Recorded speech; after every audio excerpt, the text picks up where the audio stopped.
Beneath the sands of Egypt, something deeper waits. Not just tombs and temples, but signs of a science long forgotten. Pyramids aligned to the stars with impossible accuracy. Carvings that hint at lost tools and ancient blueprints. These aren't random ruins. They follow a pattern, a language hidden in stone. In this series, we're not chasing myths, we're tracing the outlines of a forgotten intelligence, one that may have shaped the very foundation of civilization. From sealed chambers to sun temples, from star maps to sonic stone, let the mystery unfold slowly, and as you listen, let the old world pull you gently into sleep.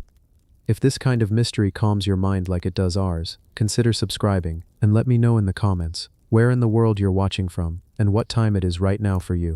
Let's begin. The Red Pyramid. Acoustic resonance. There is something hauntingly calm about the desert.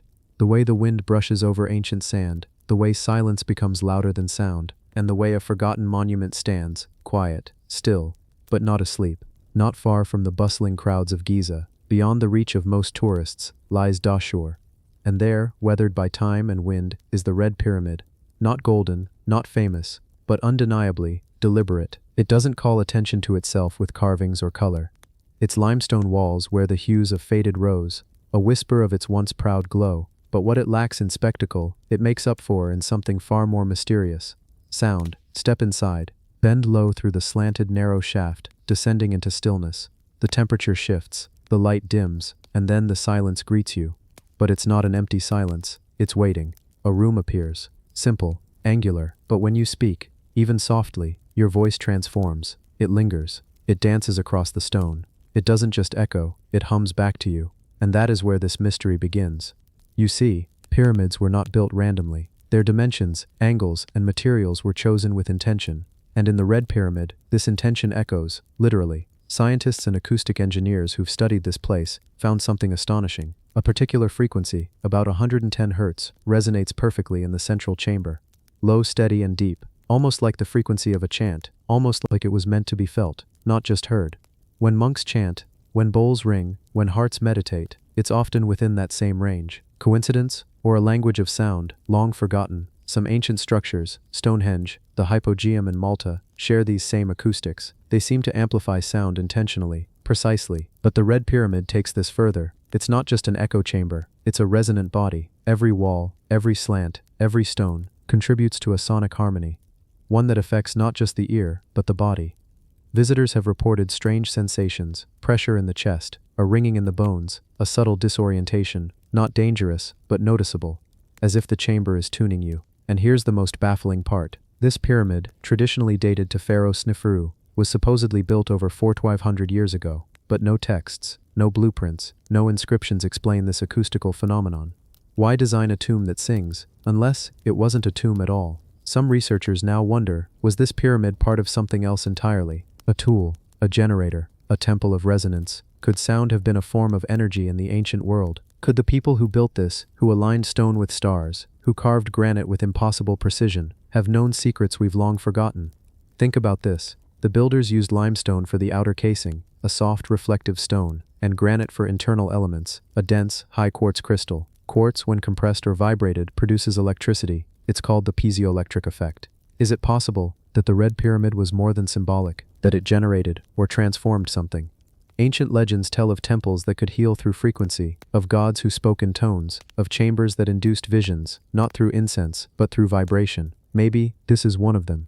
But the mystery deepens further. Unlike most pyramids, the Red Pyramid has 3 inner chambers, each aligned along the central axis, and when tones are produced in one, they carry through to the next, but not chaotically. No, they converge, resonate, amplify. Modern sound engineers say it behaves like a resonator cavity, just like what's found in musical instruments or certain advanced technologies. Who would design a structure to do this? And how? We often forget what sound really is: vibration. It moves through air, water, even stone. And we are not separate from that. We are part of it. The human body responds deeply to frequencies. Brain waves shift, heart rates adjust. Some frequencies calm us, others disturb us. What if the ancients understood this? What if this pyramid wasn't just a monument to the dead, but a chamber for the living?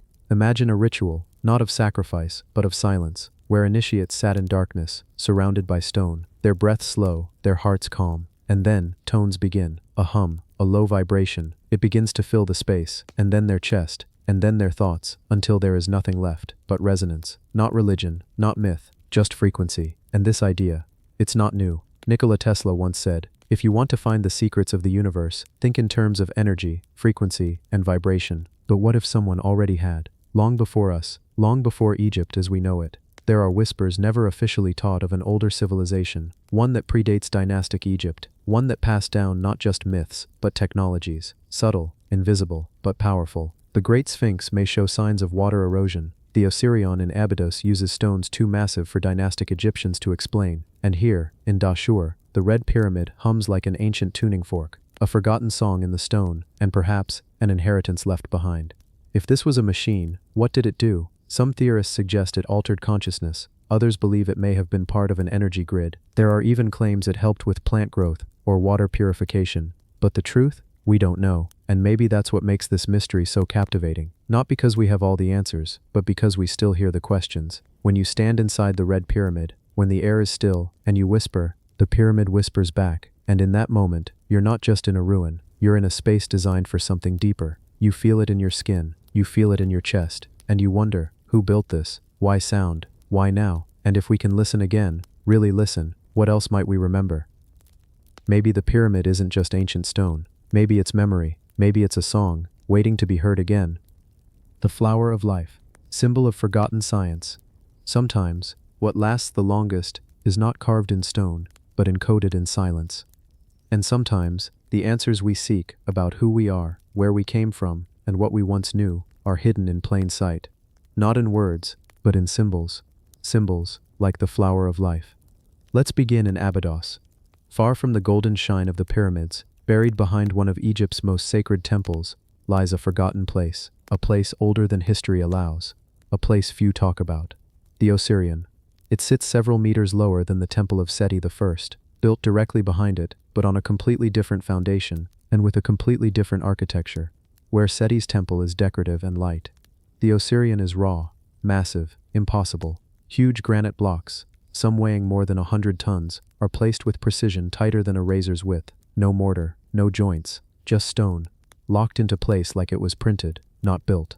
And it's here, on one of these ancient granite pillars, that something strange appears. A perfect, delicate flower of life, etched into the wall, faint, almost glowing. No one knows exactly who put it there. Some say it was added later, others believe it's original, etched deeply into the memory of the Osirion, just like the stones themselves. But one thing is clear, this symbol is not decoration, it's information. The flower of life is more than a pretty pattern. It's composed of evenly spaced, overlapping circles, forming a flower-like grid, but its structure is precise, mathematical, intentional. Within it hides other symbols, the seed of life, the tree of life, the vesica piscis, the torus, and even the Metatron's cube, a sacred geometry that contains all 5 Platonic solids, the building blocks of all physical matter. This isn't just art, this is a code. It maps frequency, it maps energy, it maps creation. Some researchers argue that the flower of life is a geometric representation of sound and vibration, the kind you would see in cymatics, where sound frequencies form patterns in sand or water. And this takes us back to the Osirion. Because that site, like the Red Pyramid, resonates. The chamber beneath the earth has perfect acoustics. Deep, sustained sounds seem to reverberate endlessly, as if the stone itself is alive. Could the flower of life have been more than symbolic? Could it have been a blueprint? Let's imagine something. Thousands of years ago, perhaps even before known Egyptian civilization, there were builders who understood not just stone, but vibration, not just architecture, but resonance.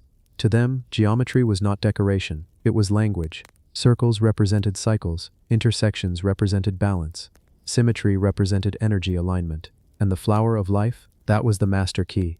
From it, you can derive musical scales, you can map DNA, you can define the structure of atoms, galaxies, time itself. This symbol doesn't belong to one culture. It appears in temples across India, ancient synagogues in Israel, Chinese pagodas, and even medieval churches in Europe. But the Osirion's flower of life may be the oldest, and if that's true, then the implications are massive. Because the Osirion is not a structure that dynastic Egyptians could have built easily. Even modern machinery would struggle with these megalithic stones. And the question arises, who built it? Was there a civilization long before pharaohs, long before the Nile kings, who understood a different kind of science, not one of machines, but of energy, not of conquest, but of creation, a science based on pattern, frequency, and form? a forgotten science, and the flower of life may have been their way of recording it, without words, without technology, but with perfect, universal geometry. It would survive floods, it would survive wars, it would survive time, because symbols speak when words no longer can. Many believe the ancients could use sound to move stone, to levitate, to cut, to heal, and the patterns created by the flower of life reflect those same frequencies, the same harmonics, the same balance between vibration and matter. If we could understand how geometry and sound connect, maybe we'd rediscover what they once knew. Think about this. In every cell of your body is a spiral. Every breath you take is part of a rhythm. Every heartbeat follows a ratio. Every planet orbits in harmony. Every sound has a shape. The ancients didn't draw circles for beauty. They drew them to mirror reality. And what better way to preserve knowledge than through a symbol that appears everywhere, in everything? There's more. If you take the center of the flower of life and begin expanding it outward, you eventually create what's known as the torus field, a dynamic, donut-shaped energy field that physicists and mystics alike associate with energy systems. The Earth has a torus field. The human heart produces one. So does the electromagnetic field around the brain. Even atoms spin in this way. It's as if this simple-looking flower contains the very architecture of the universe. The ancients weren't guessing, they were remembering, and the Assyrian may have been a center of that memory. A vibrational library buried in stone. Today, tourists come and go. They take pictures. They pass by the flower of life without a second glance. They wonder why it's even there. But some stop, they listen, they feel, and for a moment, something clicks. A memory, maybe, or something deeper. A recognition that this place is not just ancient, it's alive. The Assyrian doesn't tell its story loudly. It hums it, through stone, through geometry, through the faint, eternal pulse of a flower. Not a flower of petals, but a flower of truth. And perhaps, just perhaps, when we truly understand the flower of life, we won't just see what the ancients saw, we'll remember what they knew. Abu Ghurab. Solar technology. There are places in Egypt where time bends. Not loudly, but softly. Like sunlight passing through still air. Just north of Abu Sur, tucked away and mostly forgotten, lies a platform of broken stone. Not a pyramid, not a tomb, but something older. Older than story. Older than kings. Abu Ghurab. A place once called the Sun Temple. But maybe, just maybe, it was something more. The ruins today are quiet, crumbling. Few tourists come here. There are no golden artifacts. No hieroglyphs boasting of battles. Only a large alabaster platform. And silence. But it is in that silence that the questions begin. The ancient texts say this was a temple dedicated to Ra, the sun god. Built during Egypt's 5th dynasty by Pharaoh Nisr. That's the official story. But as you walk its grounds, as you feel the sun on your skin, you begin to wonder, was this temple worshipping the sun, or was it working with it? Because what you find at Abu Ghurab isn't just a broken altar, it's a machine, a platform of pure alabaster, shaped in such a way that it reflects sunlight, concentrates it, channels it, and nearby, what appears to be a crystal lens, scorched and fractured, as if once subjected to extreme heat. The ancient builders called this the place of Ra at the horizon, but when sunlight touched the alabaster platform, it didn't just shine, it activated. Alabaster is a curious stone, soft to the touch, but with a crystalline structure. It glows when the light enters, and resonates when sound touches it. In modern labs, materials like this are used for frequency modulation, for wave guiding, and even in optics. So now the question becomes, was the alabaster at Abu Ghurab chosen for ceremony, or for function? Was this a spiritual platform, or a technological one? Because something strange happens when you put sunlight, crystal, and resonance together. You don't just get light, you get energy. Some researchers believe the Sun Temple was designed to concentrate solar frequencies, using the crystalline properties of alabaster and other materials, and when the light hits it just right, when the angles align, something awakens. Imagine this. Thousands of years ago, in the early morning light, priests stand in silence, not chanting, not dancing, waiting.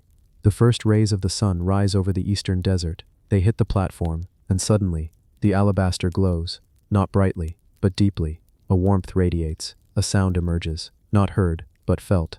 A low-frequency hum, like a voice buried inside the stone. And those present do not react with fear. They know, this is what it was built for. Not religion, resonance, not belief, interaction. This temple wasn't praying to the sun, it was working with it, harnessing it, amplifying it, transforming it. The structure at Abu Ghurab is unlike any temple in Egypt. There are no tombs, no sarcophagi, only a massive platform, now broken, once precisely aligned to the movements of the sun. And nearby, a giant obelisk base, once towering into the sky, pointing directly at the heavens. Obelisks are not just symbolic, they're functional. In the right context, they act as resonant antennas, receiving, transmitting. Couple that with crystal platforms and direct solar alignment, you begin to wonder if this was an ancient energy center, not in the modern electrical sense, but in a way we're only starting to remember, a way where light, sound, and form come together to shape experience.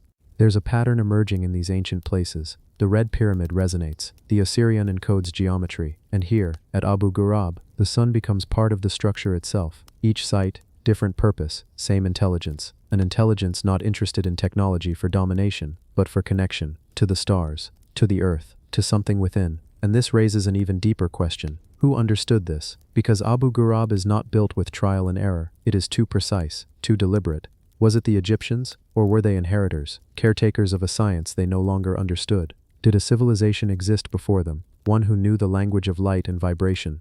A civilization that saw the sun not as a god, but as a generator. Ancient records say that before the dynastic kings there were the Shemsu Hor, the followers of Horus, mysterious, mythical. They ruled for thousands of years according to the Turin king list, and they were said to have built with a knowledge gifted by the gods, or maybe they were the gods, not supernatural beings, but ancient humans with an understanding so advanced, it became myth. And what they left behind were not temples, but instruments like Abu Ghurab, silent now, but not broken, just sleeping, waiting for us to remember how to listen. The sun still rises over Abu Ghurab. It still touches the platform. It still glows faintly, if you know when to look. And perhaps the message is still there, not in text, not in speech, but in light, in form, in rhythm, because energy speaks, and stone remembers, and Abu Ghurab may be whispering something ancient, that the sun is not just warmth, it is a frequency, a teacher, a force waiting to be focused, not to power machines, but to awaken memory. And if this is true, then every sunrise is a chance to hear again, to tune in, to resonate, and Abu Ghurab, not a ruin, but a reminder of what once was, of what still is, and of what we might reclaim. Elephantine Island, granite precision. Down in the southern stretches of Egypt, where the Nile glides smoother than silk, and the winds carry more memory than air, there lies a small island, humble, quiet, and easy to overlook. It is called Elephantine. At first glance, it appears like any other Nile island. Palm trees, stone blocks, the river's eternal song. But underneath its surface is a mystery carved into the bones of the earth. Because Elephantine Island is not just a natural landform, it is a puzzle made of granite. And the way that granite has been shaped will stop you in your tracks. Granite, hard, unyielding, notoriously difficult to work with, even today, with diamond-tipped tools and high-powered saws. But here, scattered across the island, are blocks, columns, and channels, carved with such precision, you begin to question everything. Some cuts are so straight, they reflect light like mirrors. Some holes are so perfectly round, they seem to defy manual labor. And some surfaces are curved, polished, and smooth, like they were shaped by something far beyond copper chisels. These stones don't whisper, they protest the story we've been told, because what you see here should not be possible with ancient tools.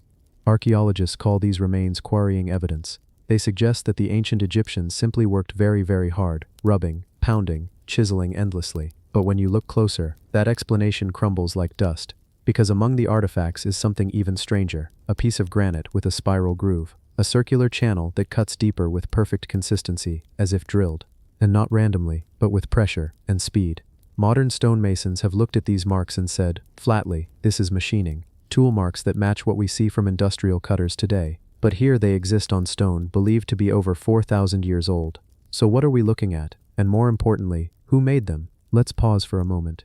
Imagine you're standing on Elephantine Island. The sun is high, but the granite reflects cool beneath your hand. You touch the surface of a column, and it is smoother than glass. You try to slip a coin between two massive blocks. You can't. The gap is too tight, too perfect. And you ask yourself, how? How did they lift this? How did they cut this? How did they align these pieces so perfectly? And the answer? The answer is missing, because no ancient Egyptian texts describe this level of precision. No tools have been found that could have done this, no process explained. Yet, the evidence stands, heavy, unmoving, undeniable.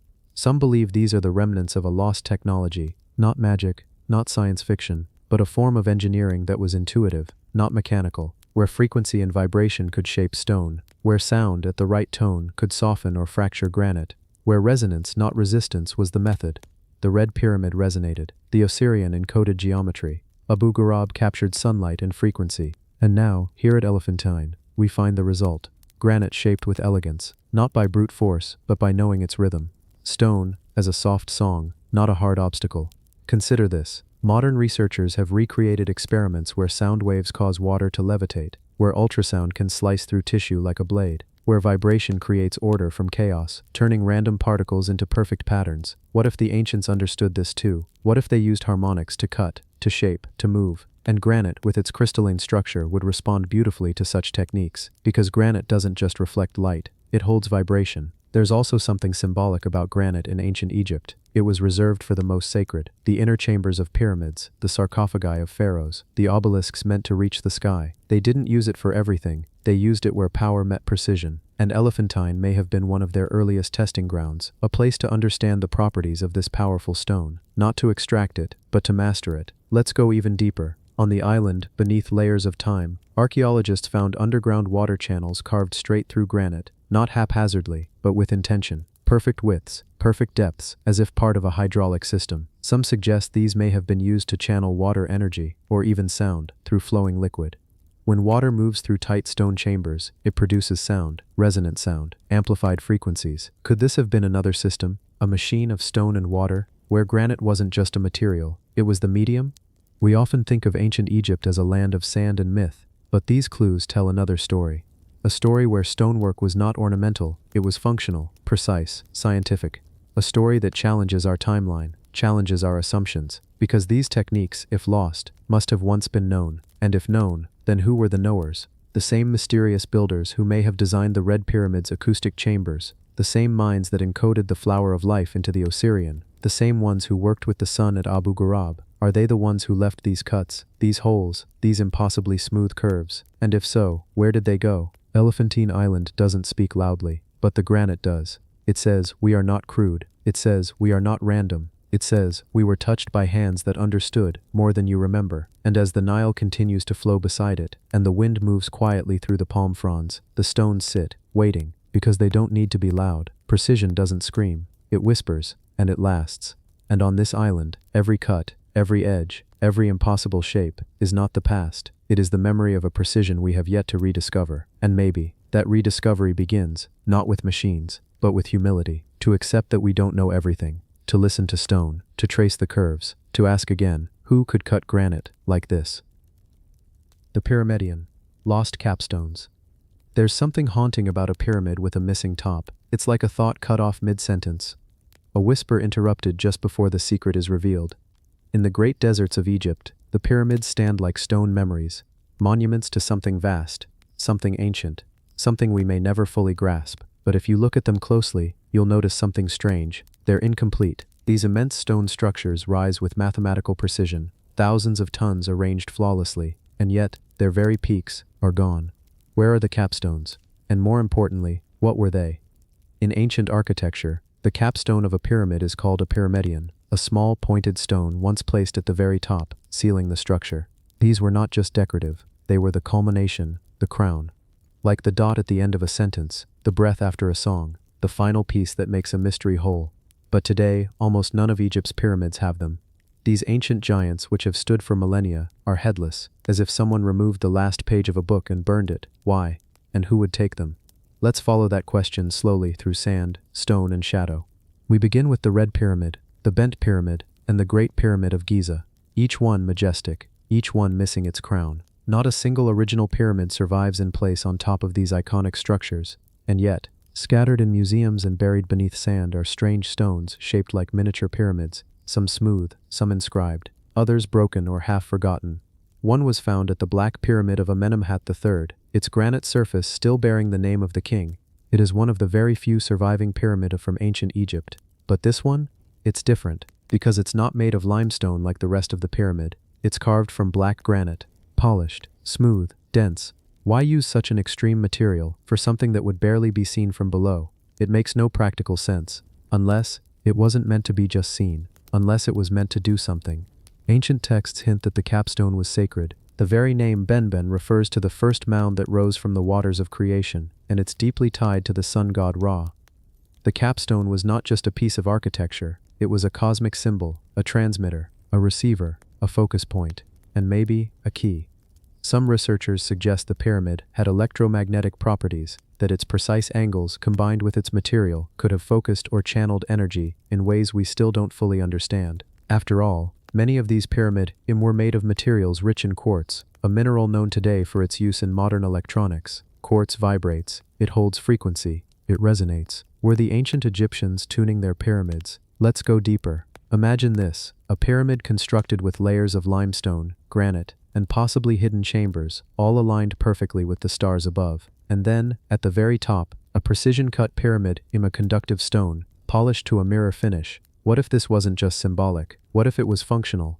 Some have suggested the pyramid served as a kind of ancient energy amplifier, like the final node in a circuit, completing the flow, or even enhancing something we no longer understand. It's easy to dismiss this idea, until you stand inside the king's chamber in the Great Pyramid and feel the impossible stillness, the resonance, the hum beneath the silence. Could the missing capstone have once changed everything? Could it have activated the structure? It's a wild thought, but the older you dig in Egypt, the more you realize that wild thoughts often come closer to the truth. Now we go south, to the ruins of Elephantine Island, where granite was shaped with precision that confounds modern tools, to Aswan, where unfinished obelisks and sliced boulders tell a story of unimaginable stone-cutting skill, and to Abu Rawash, the pyramid you're never told about. Abu Rawash was once a pyramid, but today, it's almost completely destroyed. Only the foundations remain, and yet aerial surveys show it may have had one of the steepest inclines, almost too steep for traditional construction, and its summit, long gone. Some believe this pyramid may have been topped with something extraordinary, something that didn't survive time, or wasn't meant to, because maybe the capstones were removed, deliberately. What if the pyramid wasn't just the final stone, but the reason the pyramid was built? That changes everything. If the capstone was the key, if it held the secret, if it was dangerous or powerful or revealing, then its removal might not have been an accident. It might have been a cover-up. Think about it. You erase the top, and the meaning becomes cloudy. You remove the last puzzle piece, and no one can finish the image. That's exactly where we are with Egyptian pyramids. They are nearly complete, but the message is broken, and maybe that was the point. Some modern engineers have attempted to rebuild pyramids.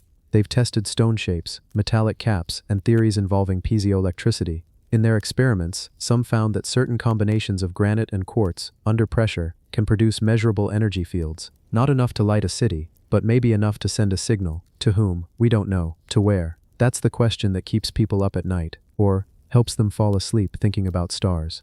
There's also the legend that the pyramidion of the Great Pyramid was once plated in electrum, a rare mix of gold and silver, highly conductive, bright, shining in the sun. Imagine that, a golden beacon, perched above the most mysterious structure on Earth, catching the morning light like a mirror to the heavens.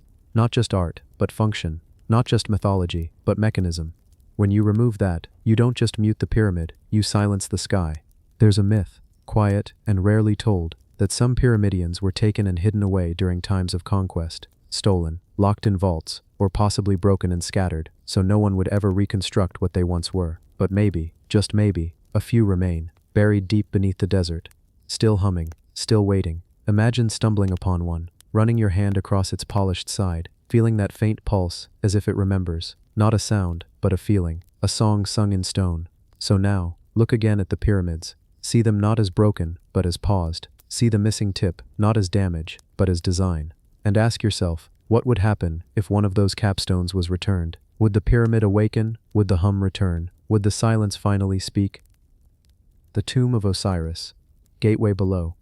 There are places in Egypt that welcome the sunlight, and then there are places that were never meant to be touched by it. Far beneath the plateau of Giza, away from the echo of tour guides and the buzz of cameras, lies a site almost forgotten, not because it was insignificant, but because it was hidden so deeply, so carefully, that even Egypt's winds have stopped whispering its name.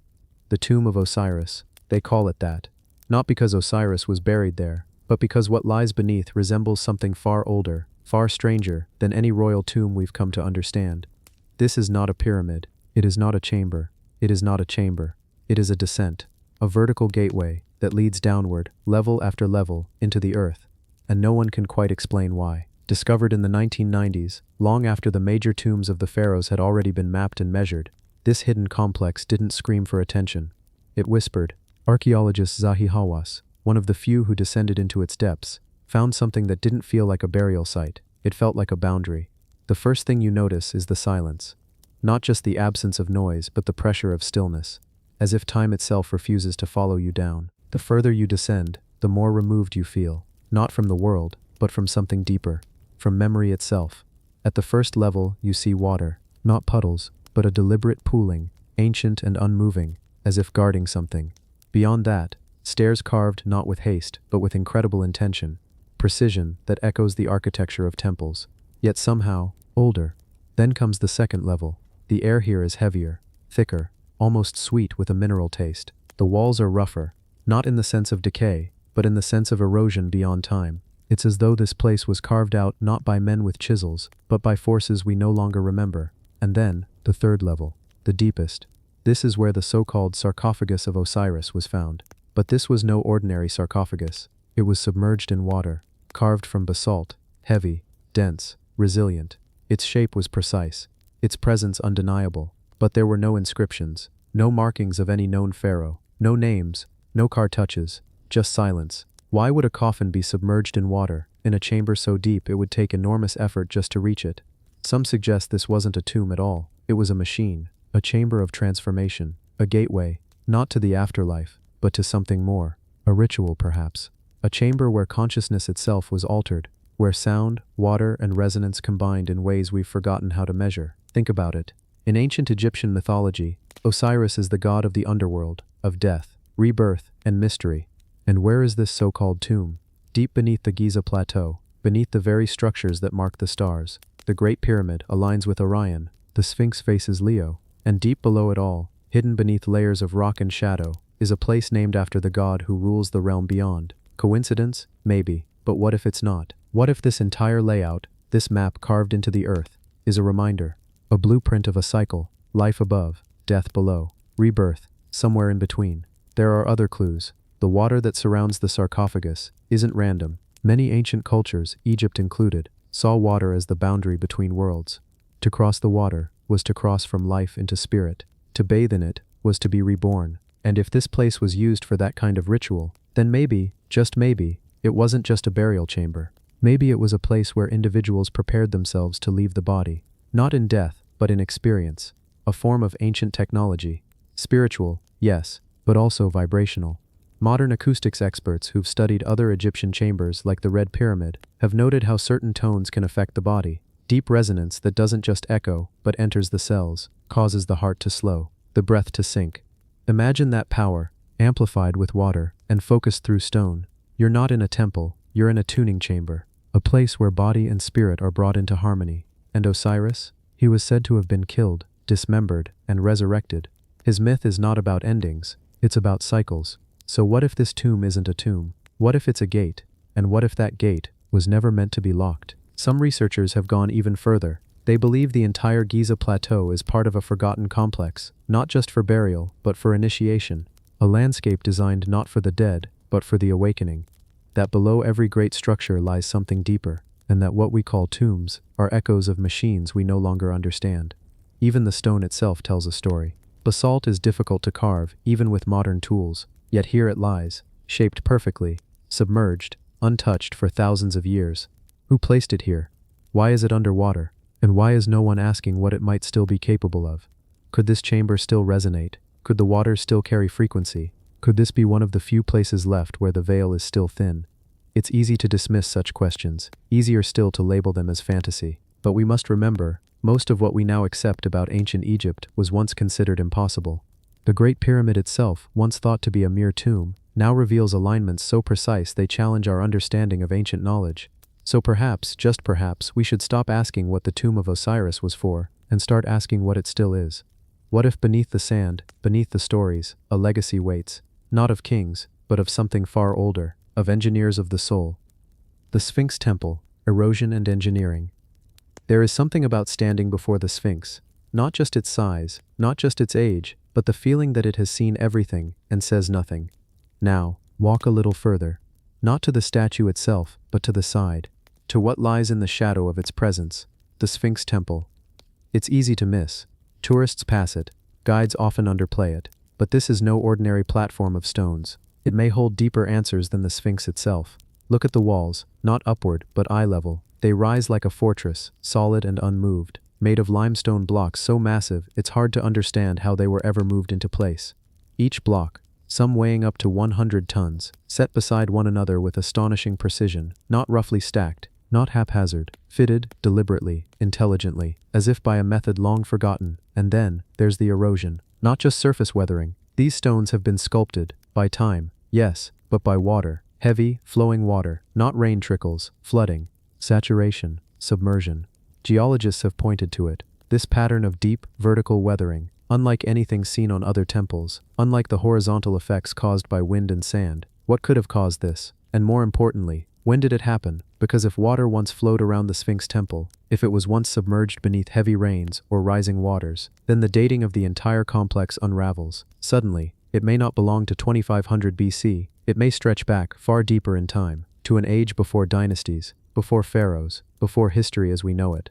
Let's pause and walk inside. Inside the temple, the air feels heavier, the stone absorbs sound. You speak, and your voice dulls, softened by the surrounding walls. A silence that isn't empty, but full of weight, full of questions. You feel small here, not because of the ceiling height, but because of the intent. You're surrounded by technology disguised as ruins, by methods of lifting, cutting, and positioning stone that shouldn't exist in that era. Some blocks were quarried and dragged from far distances. How? No one can agree. Others fit so tightly together, there's barely room for a single sheet of paper between them. Think of what it would take to make just one block, not just cut it, but shape it to perfectly fit the one beside it. Then repeat that, dozens of times. And the layout? It's not random. The columns, the symmetry, the orientation to the cardinal points. It feels like the building was engineered, not just built. Yet there are no records, no hieroglyphs explaining its construction, no names etched in celebration. It's as if it appeared, fully formed, and then forgotten. Even the Sphinx itself seems tied to the temple, both carved from the bedrock,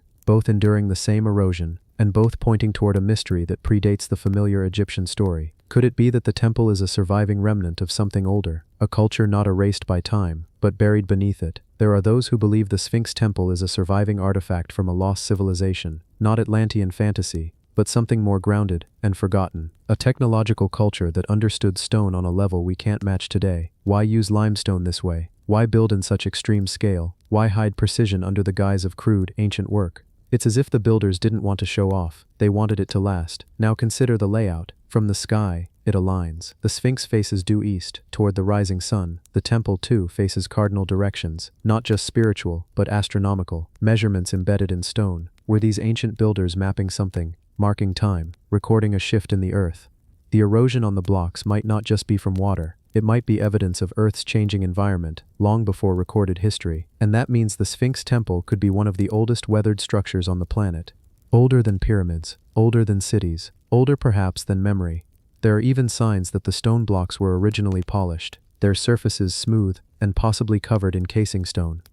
A temple that gleamed in the sun, not just stood in silence. What kind of culture builds this, and then disappears? Was it a civilization that valued longevity over appearance, function over symbolism, or did they know something we no longer understand? Many ancient structures hint at energies, vibrations, acoustic harmonics. Did this temple once serve a purpose beyond shelter? Could it have been a resonant chamber, a power generator, a calendar, a warning? It's tempting to project modern ideas onto ancient ruins, but it's hard to ignore the craftsmanship, hard to dismiss the clues, because here, in this silent structure beside the Sphinx, you find not just erosion, but the echo of forgotten hands. Stone speaking a language of precision and intention. We often think erosion means destruction, but here, it may be telling us something else. That time hasn't erased the truth, it's revealed it, softly, slowly, in channels and grooves and patterns we were never taught to see. The Sphinx temple may not look grand from a distance, but when you stand within it, and feel the weight of stone, you sense it's not a ruin, it's a message, buried in plain sight, waiting, still waiting. The Book of the Dead, Tech and Myth. There is something haunting about the way myths carry echoes of truths we no longer understand. In ancient Egypt, among the golden tombs, sunlit columns, and silent temples, there exists a book, not bound like ours, not printed in pages, but written across time, painted on walls, etched onto papyrus scrolls. They called it the Book of the Dead. But this wasn't a book about endings. It was a map of the unseen. You may think of it as a collection of spells, prayers, or funeral instructions, but when you slow down, when you soften your thoughts and let the words come through as the ancients may have meant them, it begins to feel different. Not poetry, not simple faith, but knowledge. Lines that speak of stars aligning with the soul, of the body breaking apart and reassembling in higher planes, of gates, guardians, and regions far beyond earthly comprehension. The Book of the Dead reads like a spiritual guide, yes, but beneath that, something whispers. A blueprint. Could this be more than myth? Could these so-called spells be encoded steps of transformation, instructions not for the soul, but for energy, for frequency? Could ancient minds have understood something we've only recently begun to grasp, that life and matter, thought and form, are vibrations? Over and over, the Book of the Dead returns to themes of precision. Specific utterances must be said at precise points in the journey. Certain names must be known. Certain gates must be opened with specific keys. The sequence matters. And that feels scientific. Even today, quantum theory and particle physics are rooted in precision. One wrong symbol, one wrong input, and the whole system collapses. And here, thousands of years ago, Egyptian scribes were recording a path through the afterlife that reads less like a fantasy and more like a system. What if this wasn't metaphor? What if the field of reeds wasn't a symbol, but a state? Not a heaven, but a frequency. Not a dream, but a dimension. When we read that the heart is weighed against a feather, we often imagine it as poetic justice. But what if it's literal in ways we can't yet define? The Egyptians may have understood that the soul carried weight, not in grams but in resonance. That purity, vibration, intention, these altered the frequency of the soul, and resonance is measurable. Across thousands of papyrus scrolls and tomb walls, we see repeating patterns, not only in the structure of the spells, but in the way they describe transformation. The soul travels in stages. It is broken down, tested, challenged, then reborn. This is not a simple tale of going to heaven. It is the language of alchemy. It's easy to overlook this when we view Egypt through modern eyes. We expect gods and magic, so we assume that's all there is. But slow the pace. Read the lines as if they held code. Let the rhythm settle over you like warm sand. There are mechanisms hidden in metaphor, and they begin to hum. Spell 125, the famous weighing of the heart, is perhaps the most well-known, but it's only one part of a much larger process.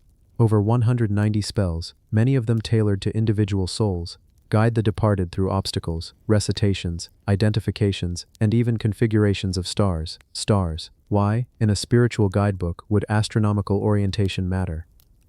Because the Egyptians believed the soul was not just moving inward, it was moving outward, into the cosmos.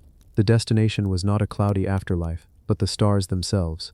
The Duat, their underworld, was mapped in constellations. Specific gates aligned with Sirius, others with Orion. The soul was traveling. Imagine for a moment that this entire text is not a myth, but a manual, a survival guide for transitioning consciousness, a record of how to leave the body, maintain identity, navigate space, and return again. Not reincarnation in a new flesh, but a return through resonance, through memory, through energy. What kind of civilization thinks this way? What kind of people write in layers so deep that we still argue whether it's poetry or physics? Even more puzzling, how did they know? There are diagrams in some versions of the Book of the Dead that depict the body's energy lines, similar to meridians found in Chinese medicine, or the chakra system in Vedic traditions. Different cultures, different geographies, but nearly identical ideas. Was there a shared knowledge once, long before borders? A deeper science, one we've forgotten. The Book of the Dead speaks of sounds that unlock doors, names that carry power, even the act of speaking. They believed shifted the reality around them. They saw words not just as communication, but as action, vibration with impact. We see this now, faintly echoed in modern science. Kymatics shows us how sound shapes matter. Frequencies can organize particles into complex, beautiful structures. Light can store data. Thoughts can influence quantum particles. But the Egyptians may have known.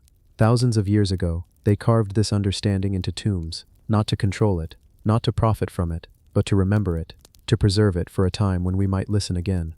So when we look at the Book of the Dead not just as myth but as a technology, not of machines but of the soul, the whole of Egypt begins to shimmer.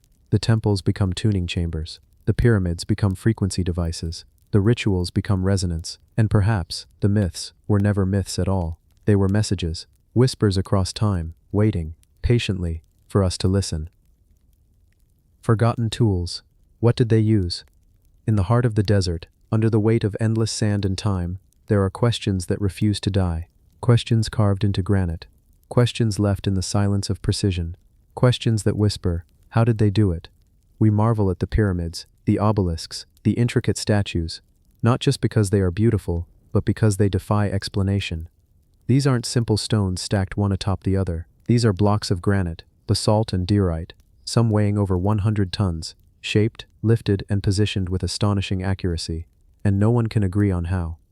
The official narrative says copper chisels, stone hammers, and raw manpower were enough, that thousands of laborers toiled for decades with primitive tools, cutting through some of the hardest stone known to man. But that answer doesn't feel complete. You look at a block of granite, perfectly hollowed from the inside, with sharp 90-degree interior corners, smoother than modern machine cuts, and you wonder, could something be missing? Not just a piece of history, but a tool. A tool we've never found. Or maybe, one we've never recognized. Because what if the tools weren't just physical? What if some were energetic? What if they didn't just cut stone, they resonated through it? Across multiple sites in Egypt, you'll find unfinished obelisks, giant monoliths partially carved, left behind in their quarries.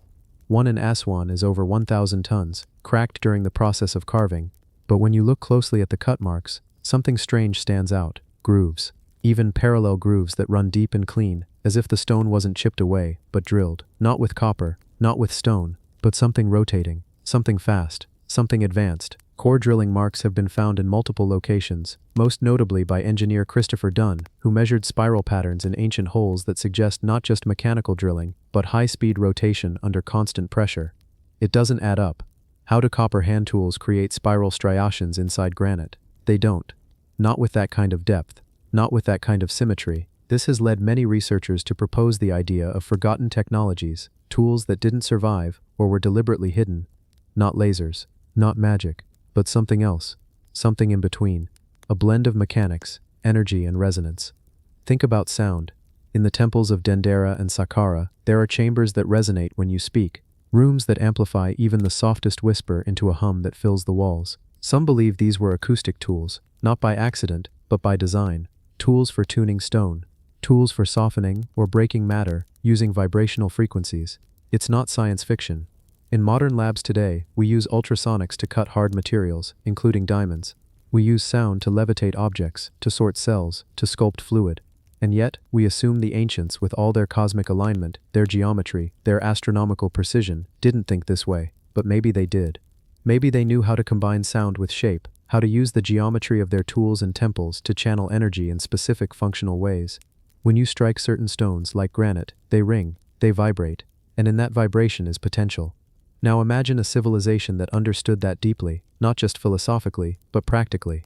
A civilization that could tune stone, soften it, slice it not with brute force but with resonance. Even beyond sound, there's magnetic energy. In several locations across Egypt, particularly near the pyramids, researchers have detected unusual electromagnetic fields. Compass needles spin, batteries drain faster, EM readings spike, then vanish. It's subtle, but consistent.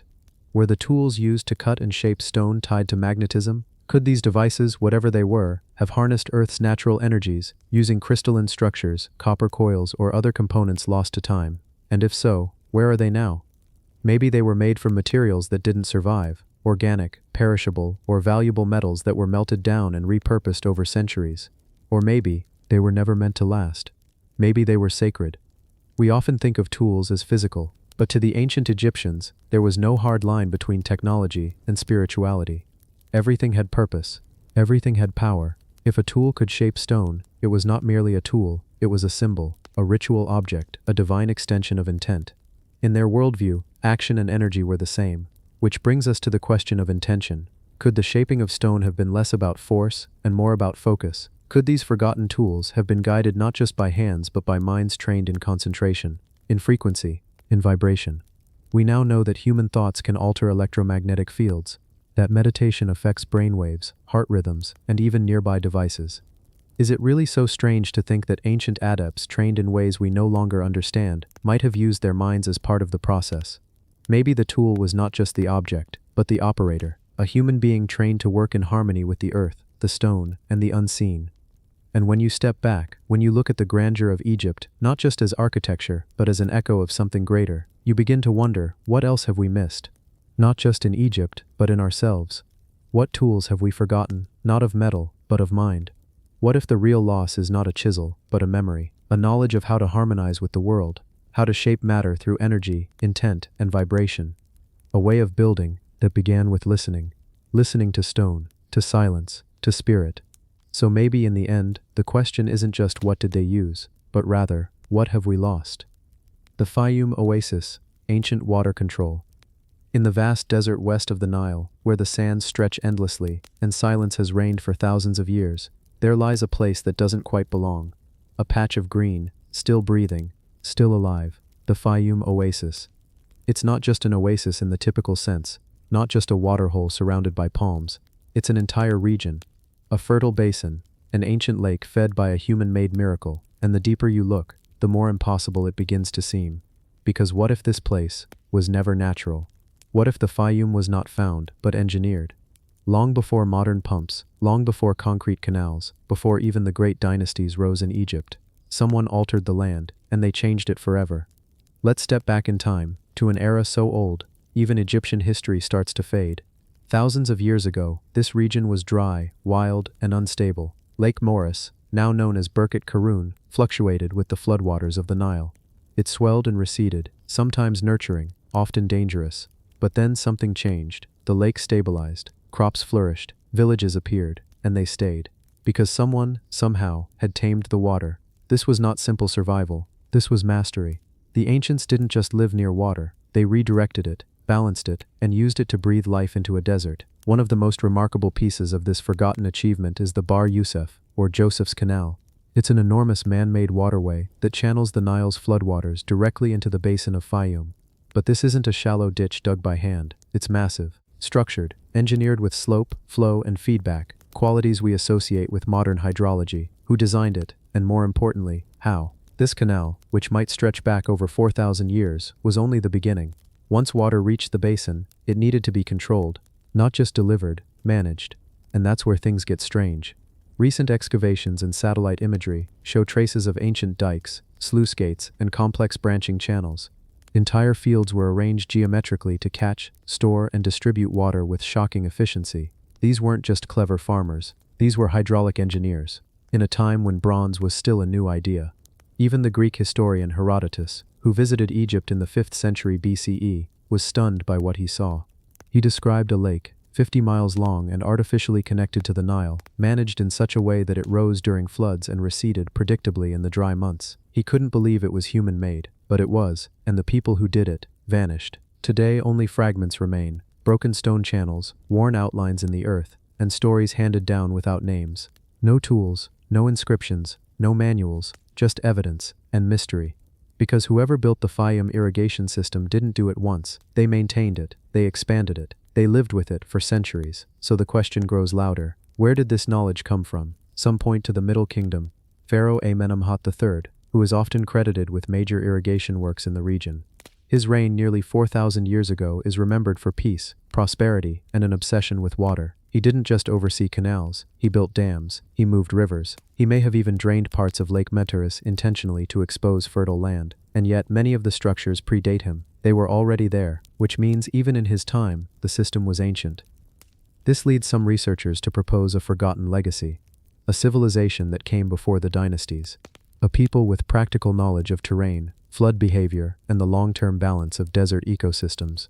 Not superstition, not chaos, science. But it's not just about clever use of water. What's even more fascinating is how the Fayum system seems sustainable.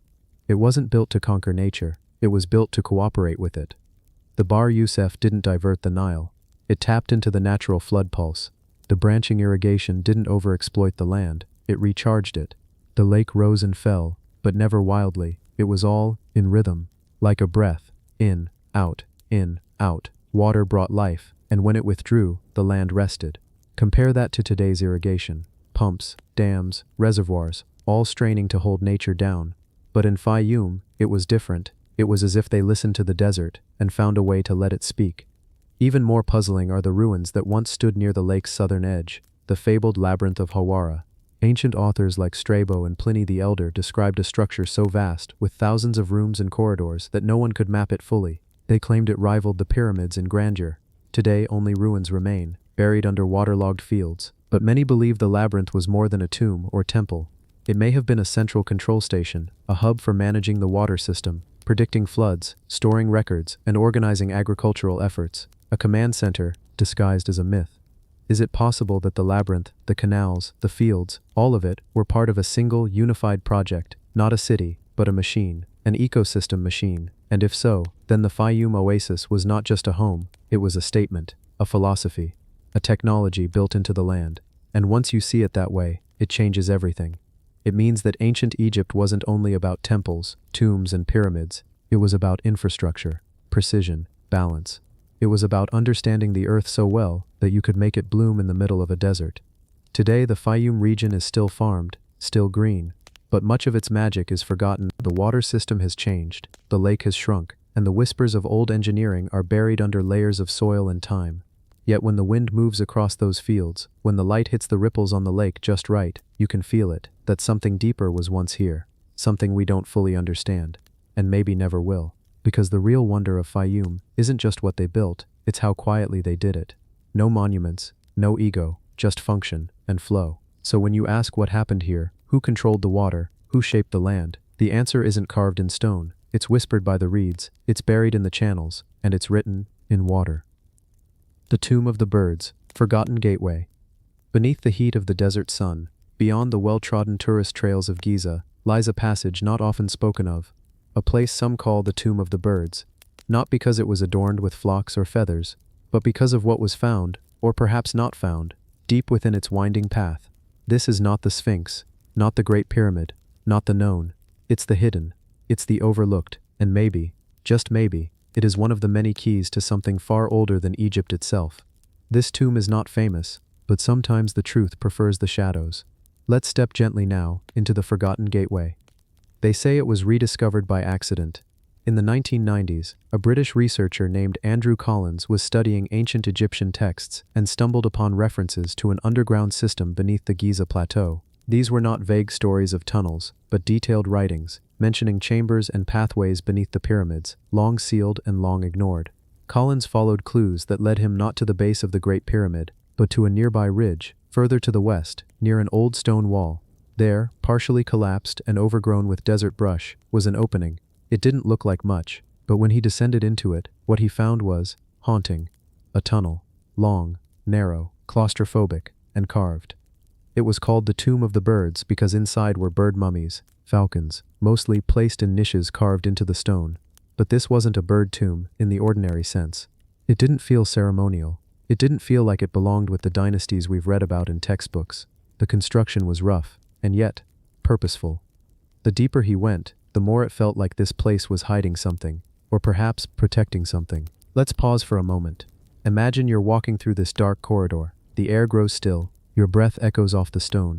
The silence isn't empty, it's full of memory and pressure. The walls feel too smooth in places, too sharp in others. And as you walk, you begin to feel that you are not descending into a burial tomb, but into something that was meant to remain sealed. Something forgotten, on purpose. But what exactly was this place? As Collins and his team pushed deeper into the passages, he began to piece together a theory, one that connects this humble, bird-filled corridor to something ancient and vast beneath the Giza Plateau. He wasn't the first to speak of underground cities beneath Giza. As far back as the days of Herodotus, legends whispered of labyrinths, whole complexes, a network of rooms and tunnels running beneath the pyramids like the veins of a forgotten giant. And here was a possible entrance. But the mystery deepens.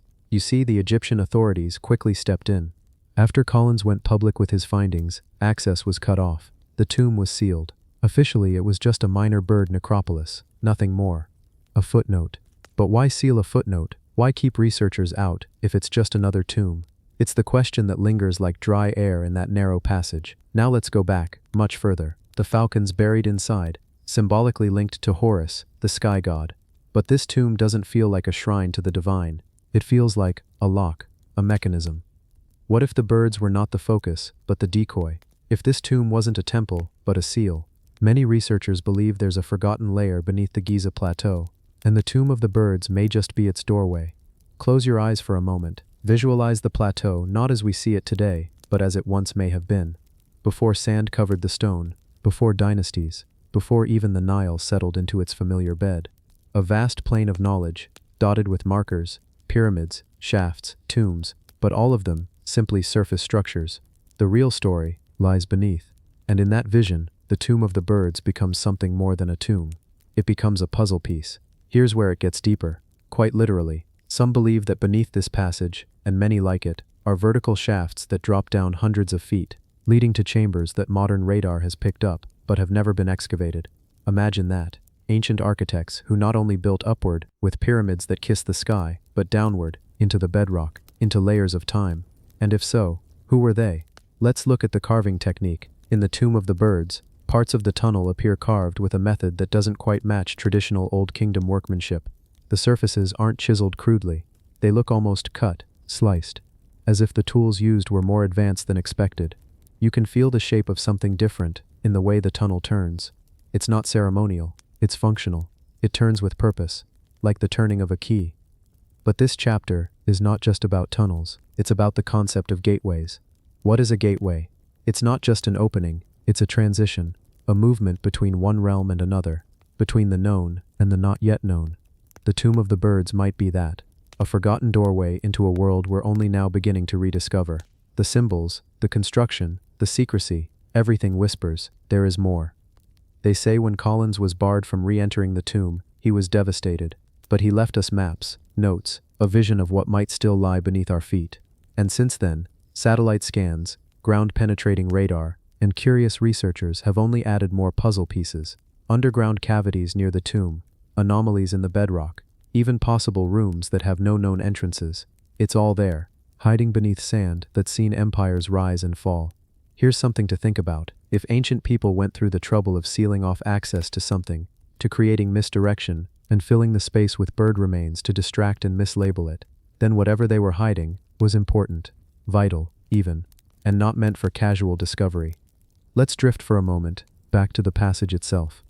As you walk through it in your mind, you can almost hear the echo of distant wind. You can feel the dryness of the air. You run your fingers along the stone, cold, quiet, but humming with age. Was there once a mechanism here, a trigger, a way to open something far below? Or has it already been opened, long ago? As the chapter comes to a close, remember this. Sometimes the most important structures are not the ones built above the sand, but the ones buried beneath it. The Tomb of the Birds may never be fully explored. It may stay sealed, or, maybe one day, someone will rediscover what Collins began. A forgotten passage, a sealed tunnel, a gateway beneath Giza, a place not meant to be found, and yet still calling to us, softly, through time, through stone, through silence. The Rosicrucian connection, hidden symbols of Egypt. Somewhere between myth and mystery, between dust and doctrine, there are symbols, ancient, strange, persistent symbols that seem to whisper across centuries. They show up in places you wouldn't expect, carved into old buildings, woven into secret orders, and etched into manuscripts nobody truly understands. Among these, none are more quietly mysterious than the symbols of the Rosicrucians, a shadowy order shrouded in secrecy and arcane purpose. And somehow, woven deep into their lore, is Egypt. It's not just a passing connection, it's fundamental. We don't begin with facts here, we begin with patterns, shapes that repeat, numbers that echo, a rose, a cross, a pyramid, an eye, and behind them all, a lingering suggestion that somewhere, in the sands of Egypt, a source of knowledge was buried, and someone, somewhere, tried to preserve it. Close your eyes and imagine standing in a cool stone hallway, underground, silent, lit by flickering oil lamps. Symbols carved on the walls don't feel decorative, they feel encoded. You run your hand over a triangle inside a circle, a serpent eating its tail. You don't know what they mean. Not yet. But they feel old. Older than the hallway. Older than history. And somehow, Rosicrucian. The Rosicrucians themselves, if they ever truly existed as a single group, appeared publicly in Europe around the early 1600s. Mysterious manifestos circulated, the Fama Fraternitatis, the Confessio, and the Chemical Wedding. Written in elaborate language, they told of a brotherhood of enlightened minds, keepers of deep wisdom, who sought to transform the world with their secret knowledge. But where did their knowledge come from? Many of their writings hint, sometimes indirectly, sometimes boldly, to Egypt, to temples, to geometry, to the stars. Not just Egypt as a place, but Egypt as a source, a cradle of forgotten science and spiritual truth. In their symbolism, the connections become clearer. The Rosicrucian rose, often shown at the center of a cross, is more than a flower. It's a symbol of unfolding, like a blooming awareness, a deep truth gradually revealed. The cross, meanwhile, is not just Christian, it's far older, reaching back into the cruxes of ancient cosmology, representing balance, the four directions, the human form, and some would say, the axis of the soul. Now place that rose on the cross. You get layers, initiation, a path, a journey inward and upward. The rose represents the inner secret, the cross, the outer challenge, and in Egypt, similar layers exist. Temples with outer courtyards, inner sanctums, and hidden chambers. It's the same idea. To reach the truth, you go inward, through trials, through symbols. And in Egypt, symbols are everything. Take the Ankh. To the untrained eye, it's just a looped cross. But to initiates, and to the Rosicrucians, it may have symbolized life itself. Not just life as existence, but life as vibration, resonance, energy, eternal flow. The Rosicrucians also focused heavily on alchemy, but not just the crude idea of turning lead into gold. They believed in spiritual alchemy, transformation of the self, enlightenment through inner purification.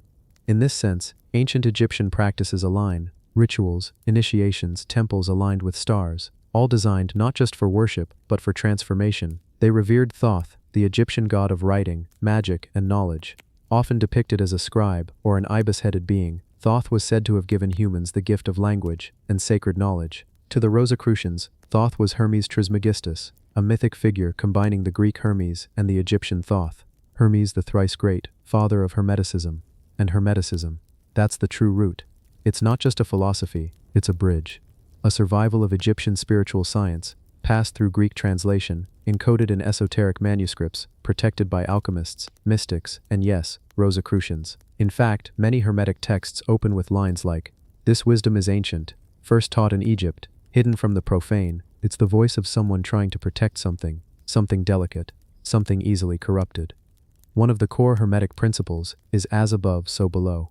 A mirrored reality. The stars above reflect the energies on earth. The temples of Egypt, especially those in places like Dendera or Abydos, were built with this principle in mind. Star maps etched in ceilings, alignments with Orion. These weren't just decorations, they were part of a system, a key to something. Rosicrucians saw this, adopted it, expanded on it. And it leads us deeper, to geometry. The flower of life, found etched into the Osirion, deep in Abydos, is a pattern the Rosicrucians also revered. Not just as a visual curiosity, but as a code, a map of energy, a representation of vibration itself. Every petal, every overlap, every concentric loop, a whisper of mathematics, sound, frequency, and design.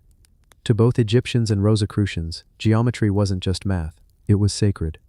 This pattern is also the basis for the seed of life, the tree of life, and even the vesica Pisces, the intersecting ovals that define many mystical diagrams. These weren't accidental similarities, they were shared knowledge, perhaps passed through time by secret channels. Now imagine this. You're holding an old parchment, the ink smells faintly metallic. On the page is a symbol, one you've seen in both ancient tombs and Rosicrucian texts.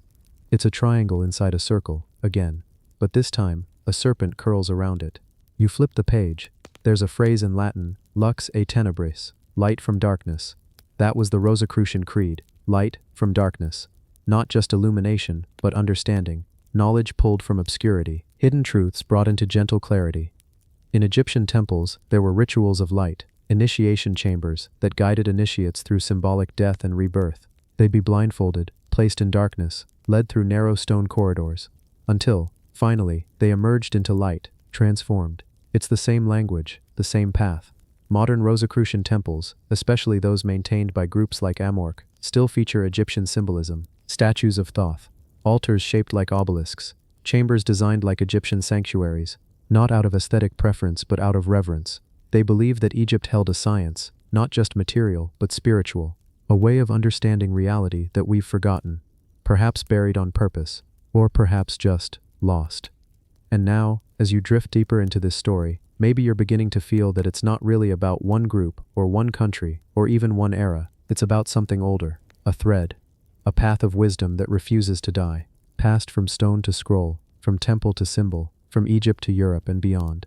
The Rosicrucians, in this view, were not the origin, but the caretakers, one of many, holding the fragments of a vast forgotten understanding, whispering through symbols, waiting for the right eyes to see. So the next time you see a rose carved into stone, or a cross hidden inside a mandala, or a strange geometric shape echoing through both history and art, ask yourself, is this just decoration, or is it memory? Is it a message? Somewhere beneath the sands, under old stone temples, behind veils of metaphor and mythology, something still waits. Not just knowledge, but resonance. And those who hear it, whether in ancient Egypt or secret chambers centuries later, become part of a lineage far older than we can grasp. The Rosicrucian connection is not just about belief, it's about memory, and remembering is the first step to awakening. The Pyramid of Khentkaus, Forgotten Queen.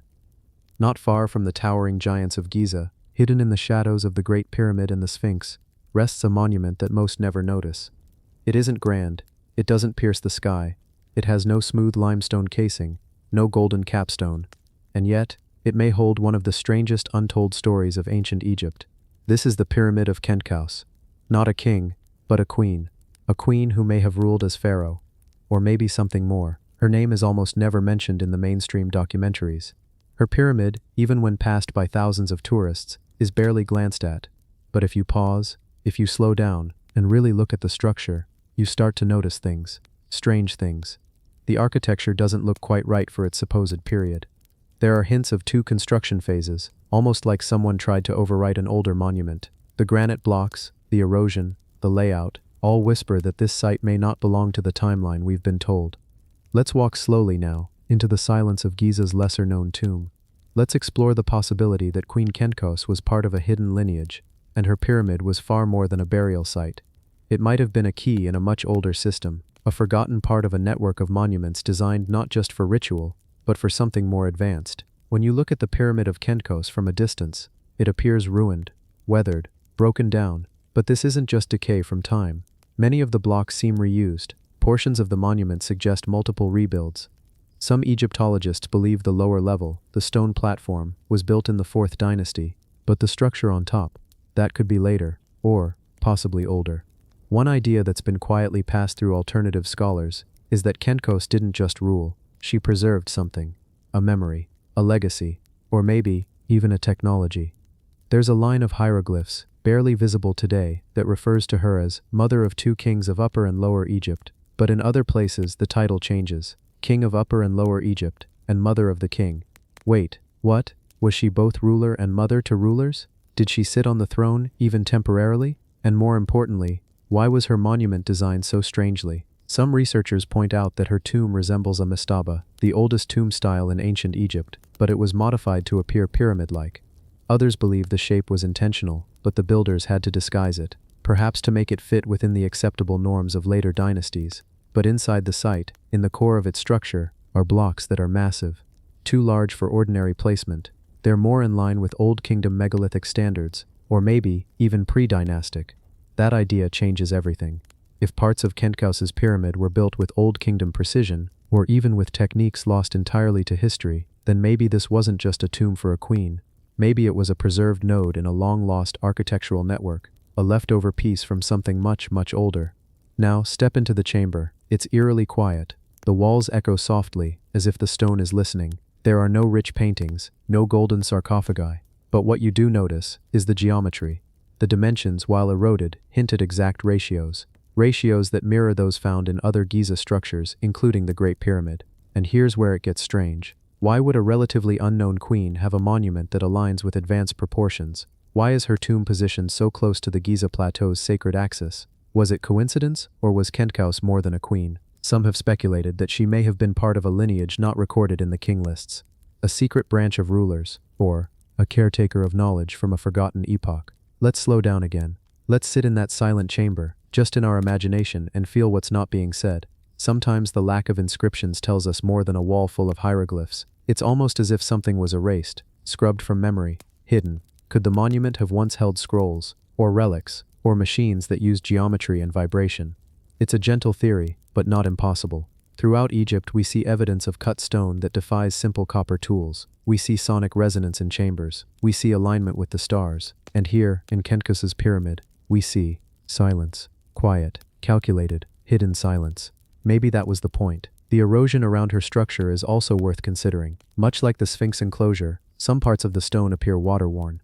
But there's a problem with that. Rain erosion in Giza is believed to have ended thousands of years before the time Khentkaus supposedly lived. So how do we explain it? Was the structure reused? Was the stone from a previous monument? Or was the timeline off? If water erosion marks her pyramid base, then that opens the door to a possibility. Kenkos's pyramid may sit atop a foundation that is far older, maybe even from a time when Giza's climate was different, a greener time, a wetter time, a time before pharaohs. There's also a shaft, deep and narrow, cut directly through the rock. Some say it was for burial, others aren't so sure.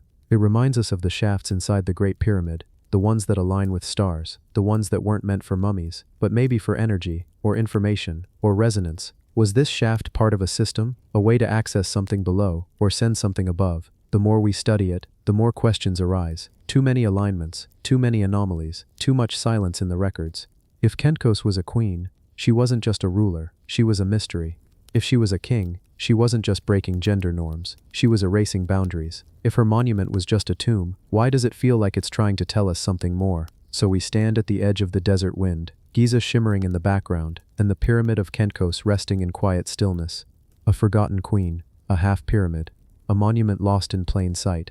Was she guarding something? Was she preserving a connection to an older past? Or was she the last to hold a piece of knowledge that humanity let slip through its fingers? The sands don't answer, the stone doesn't speak. But sometimes, in the silence, you hear the loudest echoes. And tonight, as you drift into sleep, maybe you'll walk the desert paths beside her, and maybe she'll tell you her story. The Solar Boat Pit. Ancient spacecraft. Beneath the scorching sands near the Great Pyramid of Giza lies a mystery most tourists walk right past. They may see a strange wooden building next to the pyramid, but few realize what it holds. Beneath that cover, sealed for thousands of years, was a vessel. Not a model, not a symbol. A full-sized, 144-foot-long ship, entirely real, buried, hidden, preserved, as if waiting. It's known as Khufu's solar boat, a structure so old, so advanced in craftsmanship, that it still confounds researchers. Some say it was meant for the afterlife, others believe it had a purpose in this world. And then there are those who whisper, it might have once flown, not through the sky we see, but through a different kind of journey altogether, a celestial one, a spiritual spacecraft. Or perhaps, something even more literal. Let's lie back, breathe slowly, and let the sand settle around us, as we uncover the ancient enigma of the solar boat pit. The story begins. In 1954, the desert was still. Workers were cleaning the southern side of the Great Pyramid when they noticed strange stone slabs placed with careful intent. When they lifted them, they found a deep pit, sealed with limestone. The smell of ancient cedar poured out, and inside, piece by piece, was the disassembled solar boat of Pharaoh Khufu. Not just planks of wood, not firewood, not fragments, but a complete boat, preserved in silence for 4,600 years. It had been buried with precision, protected from light, from wind, from time itself. And here's where the mystery deepens.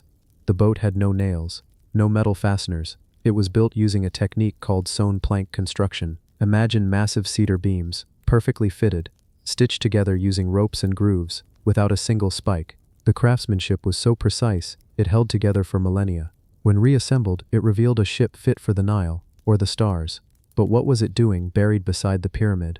Ancient Egyptian texts talk of the pharaoh's journey after death, a solar journey, a path across the sky with the sun god Ra. Every night, Ra would sail through the underworld, battling chaos, only to rise again at dawn. Pharaohs, seen as divine, were believed to join this voyage.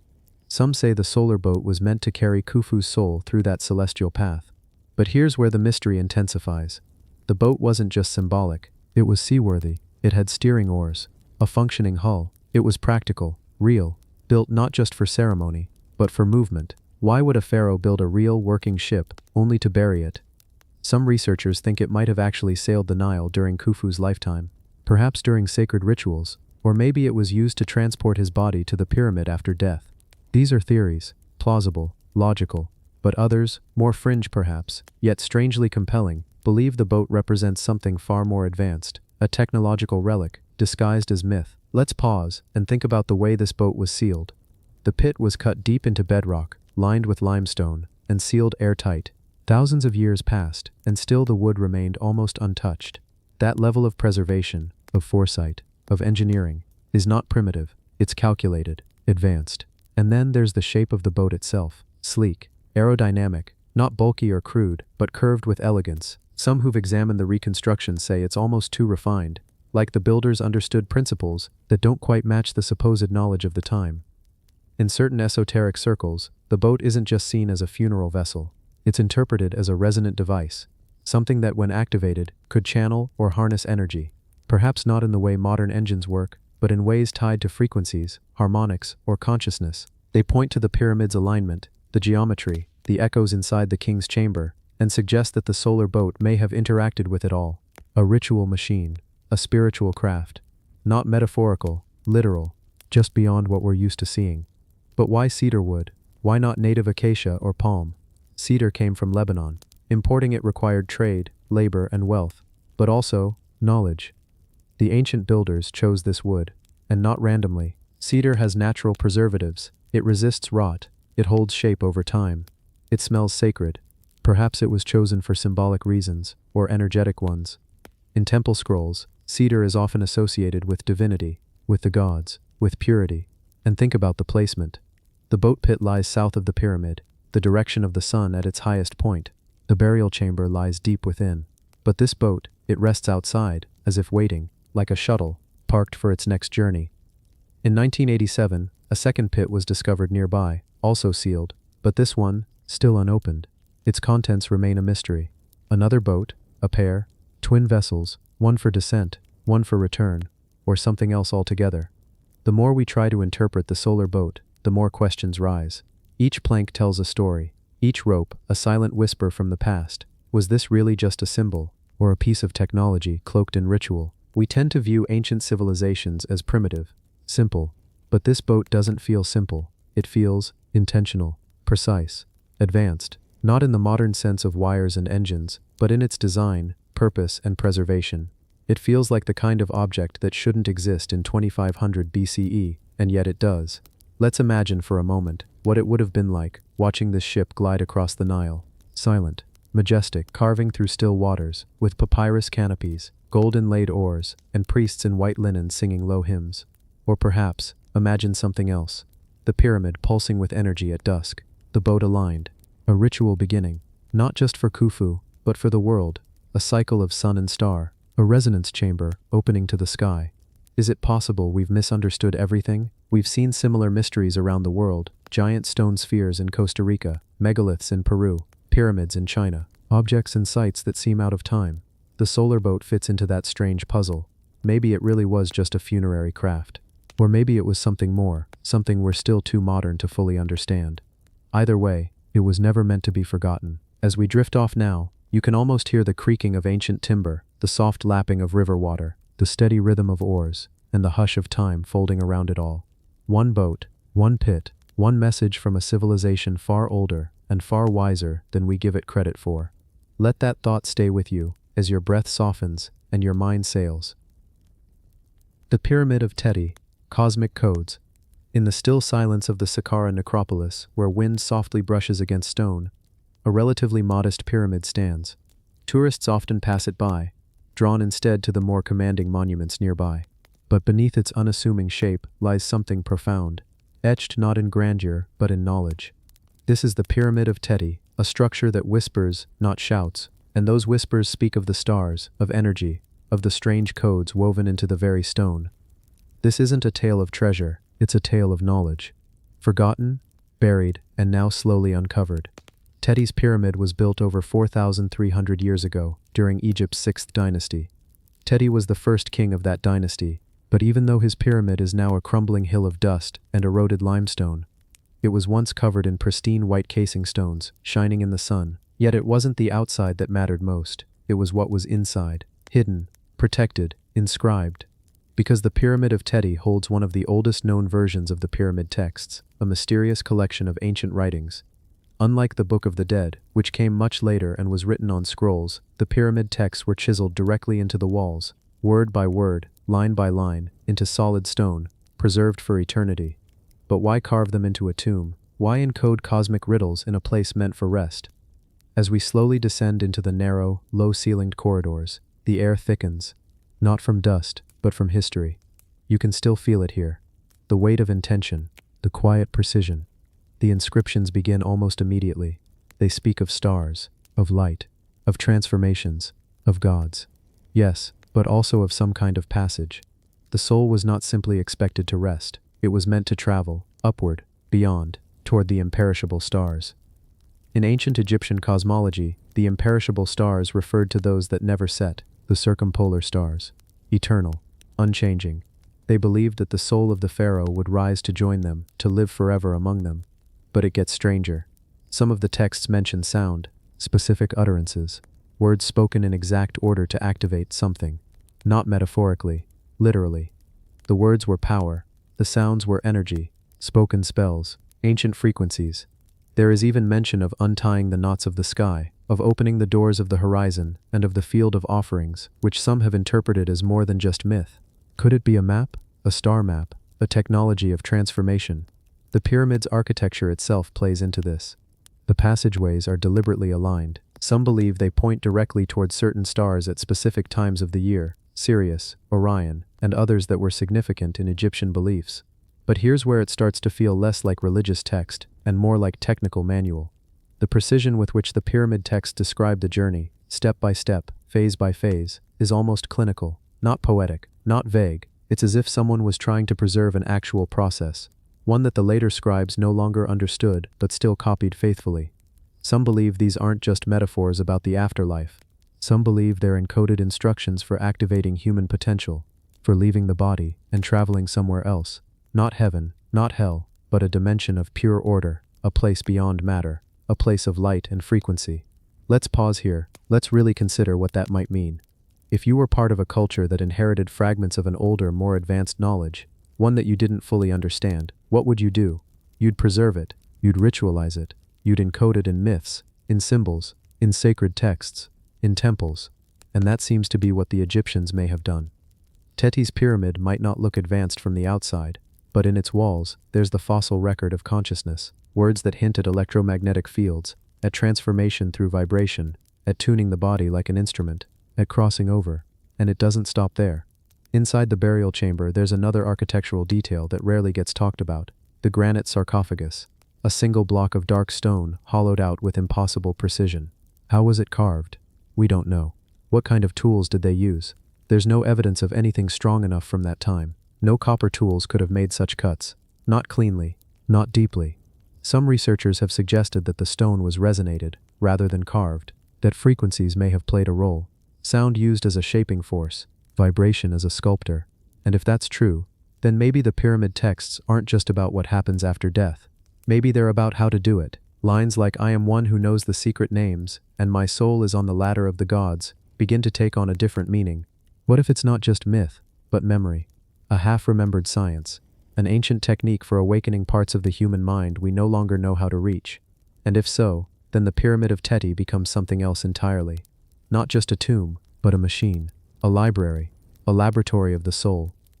Even the placement of the pyramid has raised questions. It's part of a larger pattern, aligned with other pyramids along lines that seem far too exact to be coincidence. Could they be part of a grid, a map? Were these structures not just for the dead, but part of a living system once powered, now forgotten? Let's go even deeper into this possibility. The ancients referred to the stars not just as distant lights, but as gods, beings, energies, sources of knowledge and transformation. And they believed that through proper preparation, mental, spiritual, physical, a person could ascend to join them. Now, in the modern world, we might say the same thing but with different words: achieving higher consciousness, unlocking DNA, activating dormant systems in the brain. Different language, same goal. So maybe the pyramid texts in Teti's tomb are not just funerary spells. Maybe they're codes, cosmic codes, precise enough to be carved into stone, preserved for those who might one day understand their meaning again. And perhaps that day is now.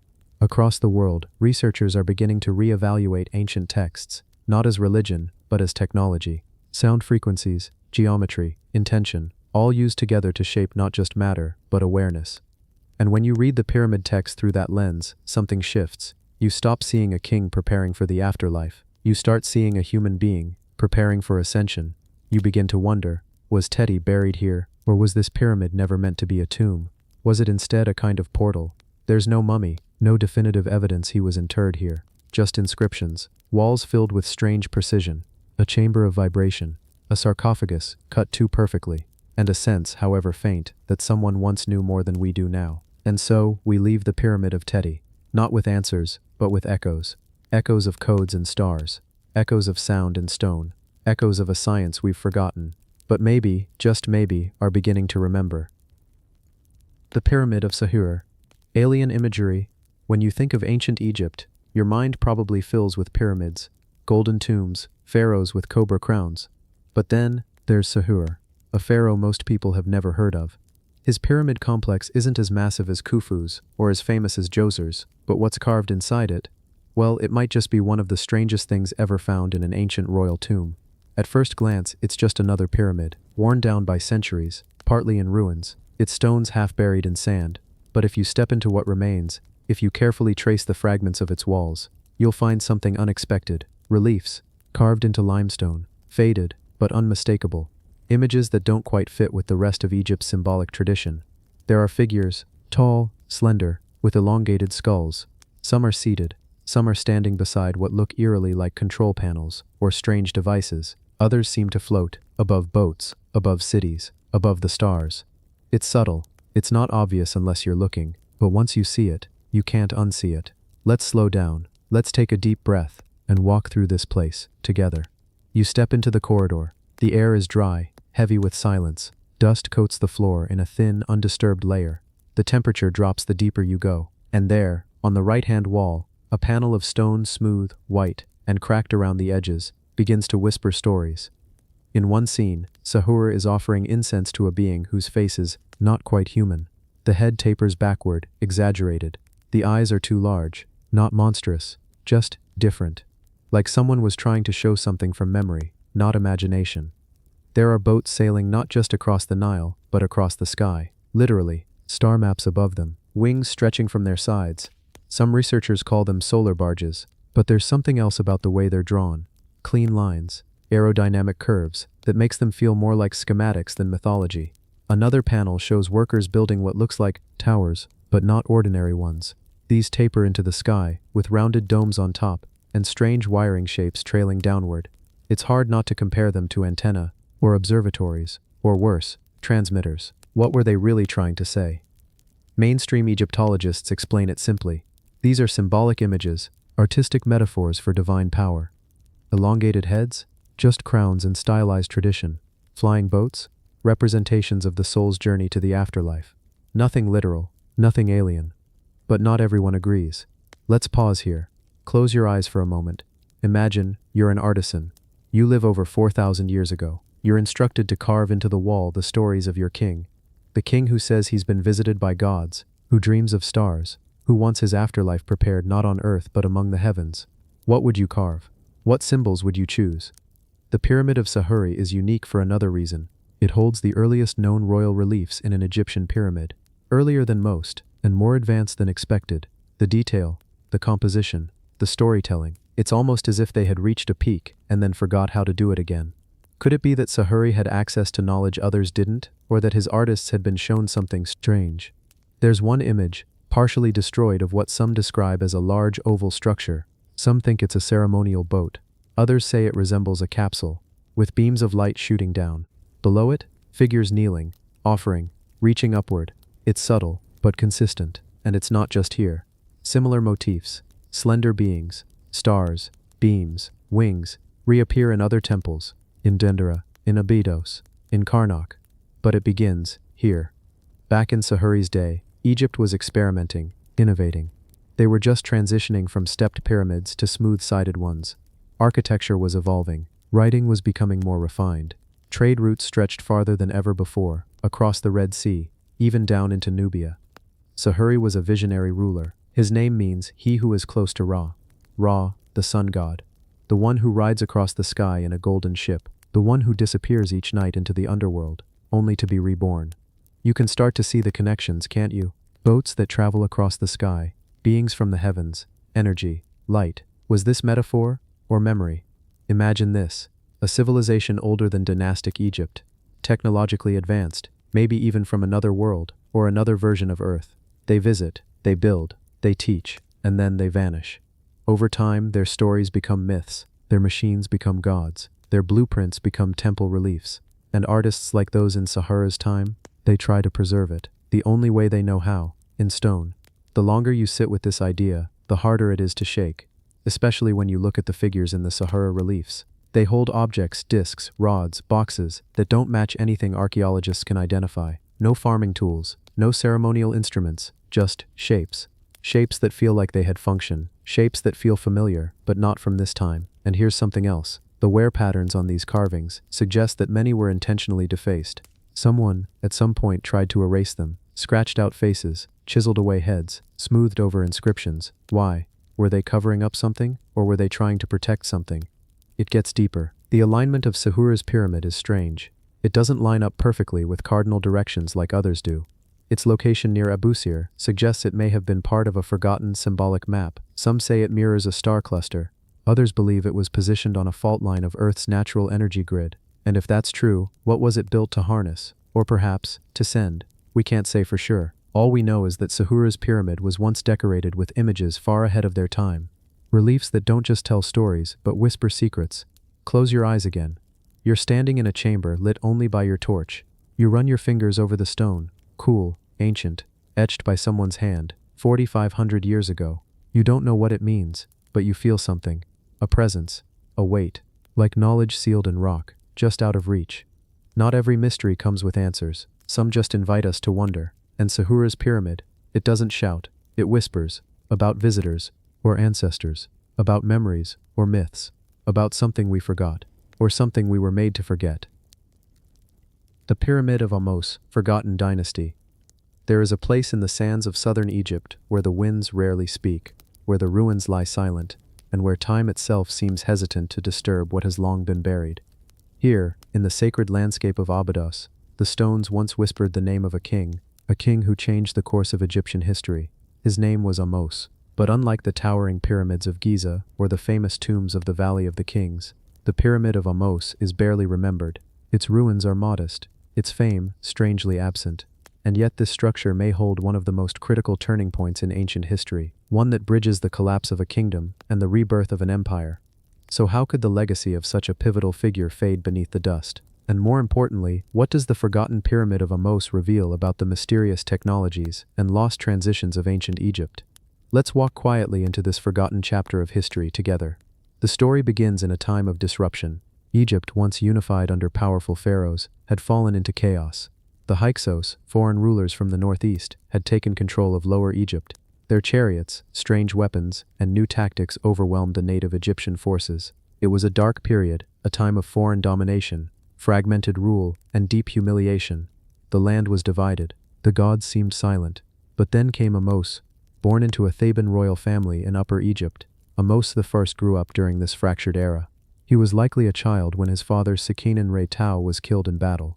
His brother Kamose continued the war effort, pushing against the Hyksos, and also died under uncertain conditions. Ahmose inherited the throne at a young age, some say as young as 10. But what he lacked in years he made up for in vision. Over time, Ahmose became the general king that Egypt needed. He reorganized the army, he adopted and improved upon Hyksos tactics, and he led a series of campaigns that eventually drove the Hyksos out of Egypt altogether, reclaiming the delta and restoring native rule. With their expulsion, Egypt was reborn. This moment is considered the start of the New Kingdom, the Golden Age of Egypt, when massive temples, colossal statues, and worldwide trade blossomed. Ahmose was the spark that reignited the flame of a civilization. So again we must ask, why is his pyramid forgotten? To understand this, we must look not only at what was built, but where. Ahmose chose to build his pyramid in Abydos, not in the traditional royal necropolises like Giza, Saqqara, or even Thebes. Ahmose was a deeply sacred site, one of the oldest religious centers in Egypt, associated with Osiris, the god of the underworld and resurrection. This decision wasn't random, it was spiritual. Ahmose had long been a place where kings wanted to be remembered in death. In fact, symbolic cenotaphs of earlier pharaohs had been constructed there for millennia. Ahmose, perhaps more than any king before him, may have wanted to associate his rebirth of Egypt with the rebirth of the soul. The remnants of his pyramid, now barely a low hill of limestone rubble, sit quietly in the shadow of the cliffs. For centuries, it was misidentified or even overlooked entirely. But excavations beginning in the late 19th and 20th centuries revealed that this was indeed a royal complex, one with all the hallmarks of a pyramid layout, enclosure walls, satellite structures, and a mortuary temple. And beneath it all, layers of mystery. Some blocks were cut with astonishing precision, fitting so tightly that even modern tools would find it difficult to replicate. Certain foundation stones show machining-like marks, circular grooves, and angular finishing not typical for the 18th dynasty. Did these stones come from an earlier era? Were older technologies reused? Even more curious is the design of the pyramid itself. It lacks the elaborate internal chambers seen in pyramids from the Old Kingdom. There's no confirmed burial chamber, no elaborate maze.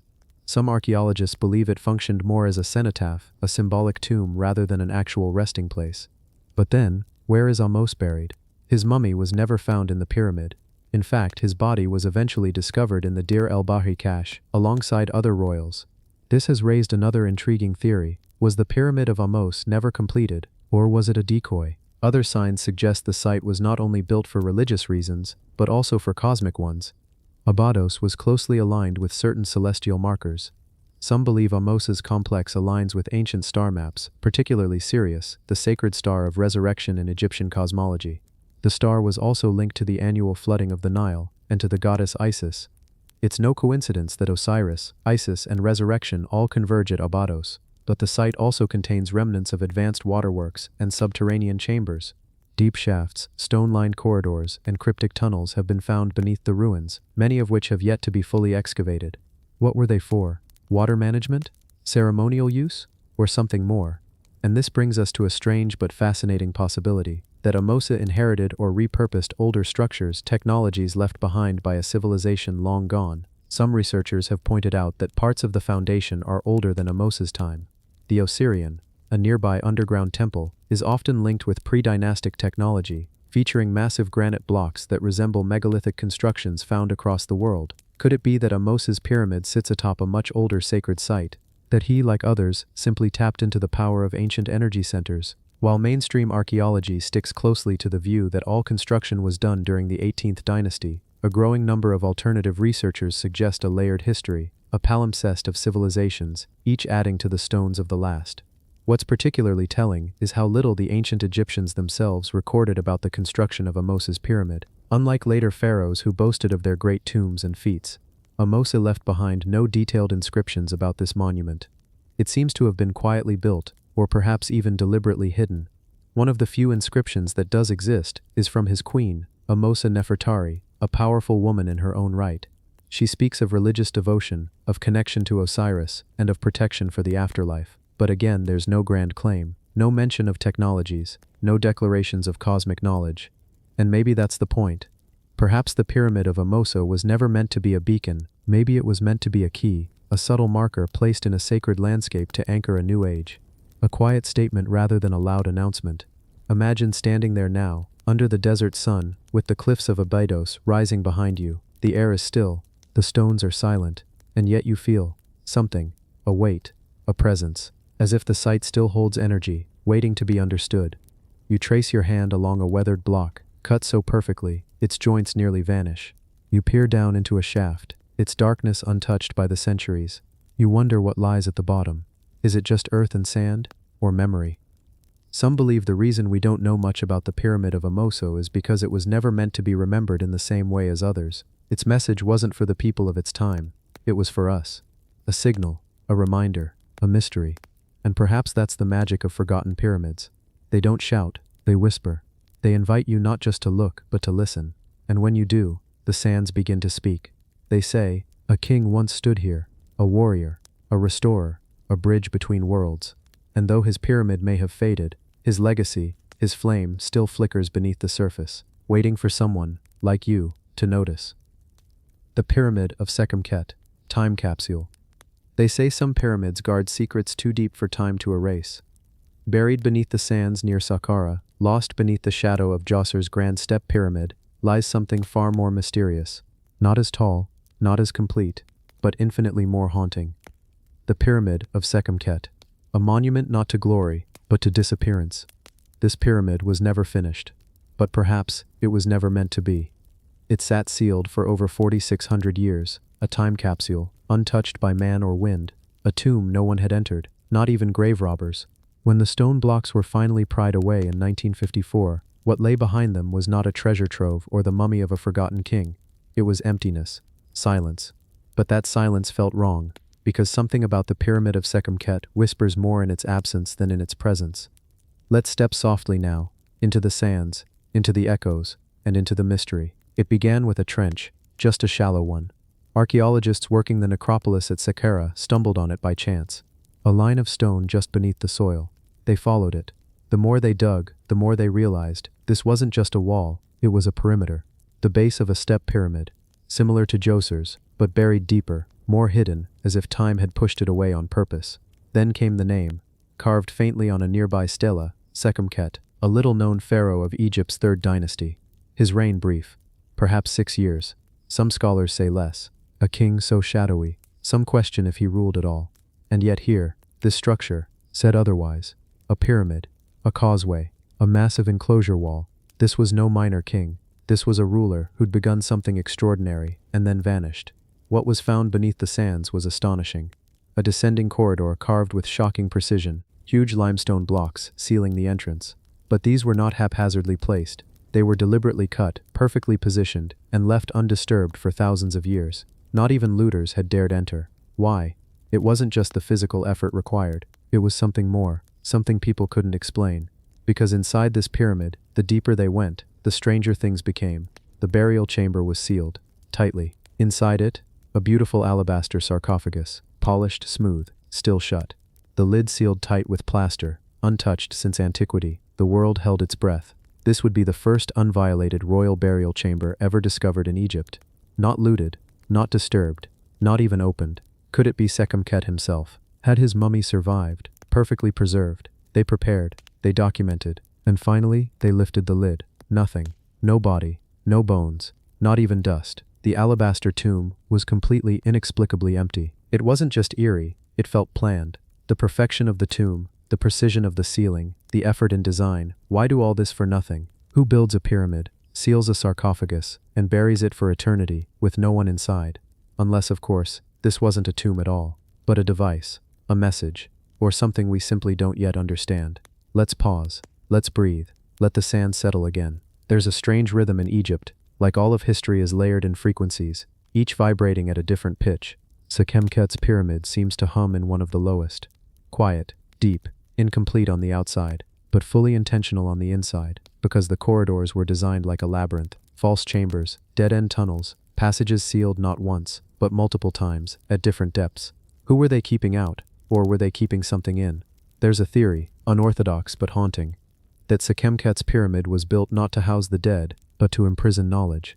That what lies beneath is not a king, but a key, to something older, something forgotten. Beneath the unfinished superstructure lies a hidden room, unnamed in texts, unmarked in diagrams. When radar scans were performed in the early 2000s, anomalies appeared beneath the lowest chamber, geometric, rectangular, hollow. Yet no tunnels lead to it. Why build something you can't reach? Unless it was never meant to be accessed again. The Pyramid of Sekhemkhet is by all accounts a failure. A monument abandoned mid-construction, a project that stalled, a pharaoh lost to time. But what if it's exactly the opposite? What if incompletion was the point? A design meant to deflect attention, to seem unimportant, to fade from the eyes of the curious. What if, in truth, the Pyramid of Sekhemkhet is the most carefully planned structure of its age, hidden in plain sight? Because deep within, among the rubble and sand and echoing stone, are architectural choices that simply don't belong. Let's talk about the sealed box. The alabaster sarcophagus wasn't just shut, it was fused. The seal was so tight, so perfect, that removing the lid required surgical precision. This wasn't a casual burial, it was ritualized, exact. The walls of the chamber are smooth, not ornate, almost clinical. Some have compared it to a laboratory, or something more advanced. The air inside the sealed tomb, when first breached, had a distinct smell, not decay, but sterile stone, as if the space had been preserved for another purpose. Perhaps it wasn't a burial at all, perhaps it was containment. Even more peculiar, the burial site included the remains of a child, not in the sarcophagus, but nearby, in a small coffin. A royal child, a symbolic offering, or a decoy. No one knows, but it complicates the story. A king vanishes, a pyramid remains unfinished. A sealed tomb, meticulously constructed, contains no body, and nearby, a single child's coffin. It doesn't add up, unless it was never meant to. Sleepy sand shifts slowly. The desert covers what it wants to forget, and yet the more it buries, the louder the silence becomes. Some believe Sekhemkhet was part of a lineage that had access to knowledge predating dynastic Egypt, that his pyramid was built not during his reign, but long before, and he merely inherited it. Others say this structure, like the Osirian or the Serapeum, was a relic of an older age, one where resonance, frequency, and geometry were more than tools. They were languages we no longer understand. Look again at the base of the pyramid. Its shape mimics Djoser's step design, but the foundation stones are cut larger, smoother, cleaner, as if whoever built it knew more about weight distribution and material longevity than their successors. How could that be? Why would an earlier, less successful king have superior stonework, unless the pyramid wasn't built during his reign, but rediscovered, perhaps repurposed, perhaps misunderstood, even by those who claimed it? This is what makes Sekhem Ket's monument so haunting. Not just what's there, but what's missing. No hieroglyphs, no mortuary temple, no elaborate wall reliefs, just smooth stone, silent chambers, and the illusion of failure. What if this was the most sophisticated deception in ancient Egypt, a riddle not meant to be solved, but to keep us asking? As we drift toward the edge of this chapter, let the silence of Sekhem Ket settle over you.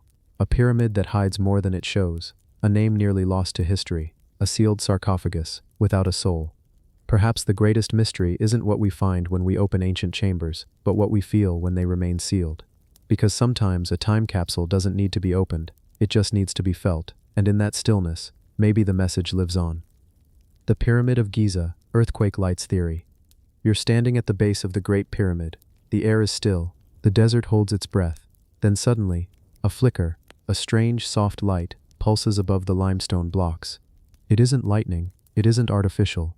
It seems to rise from the earth itself, silent, mysterious, and then it vanishes. For centuries, whispers of glowing lights above ancient structures have lingered. Lights that flicker like spirits, like signals. But what if these strange glows aren't myth? What if they point to something far older, far deeper, something encoded into the very foundations of the Giza Plateau? Let's drift slowly, calmly, into one of the strangest and most overlooked mysteries surrounding the Great Pyramid, the phenomenon of earthquake lights, and how this might tie into ancient energy science that predates even the earliest dynasties of Egypt. We begin beneath the surface. The Giza Plateau isn't just a patch of desert. It sits on a unique geological feature, a convergence of bedrock faults, magnetic lines, and underground chambers. To the naked eye, it looks ordinary, but scientists, geologists, and even NASA researchers have begun paying quiet attention to this land. Because sometimes, in the stillness, strange things happen here. There have been reports, ancient and modern, of glowing orbs, flashing lights, even bluish hues above the Pyramid of Khufu. Not all the time, not every year, but during times of seismic stress, especially during small earthquakes or deep earth movements, odd lights have been witnessed flickering briefly above the pyramids, sometimes before an earthquake, sometimes during, sometimes after. These aren't stories from conspiracy forums.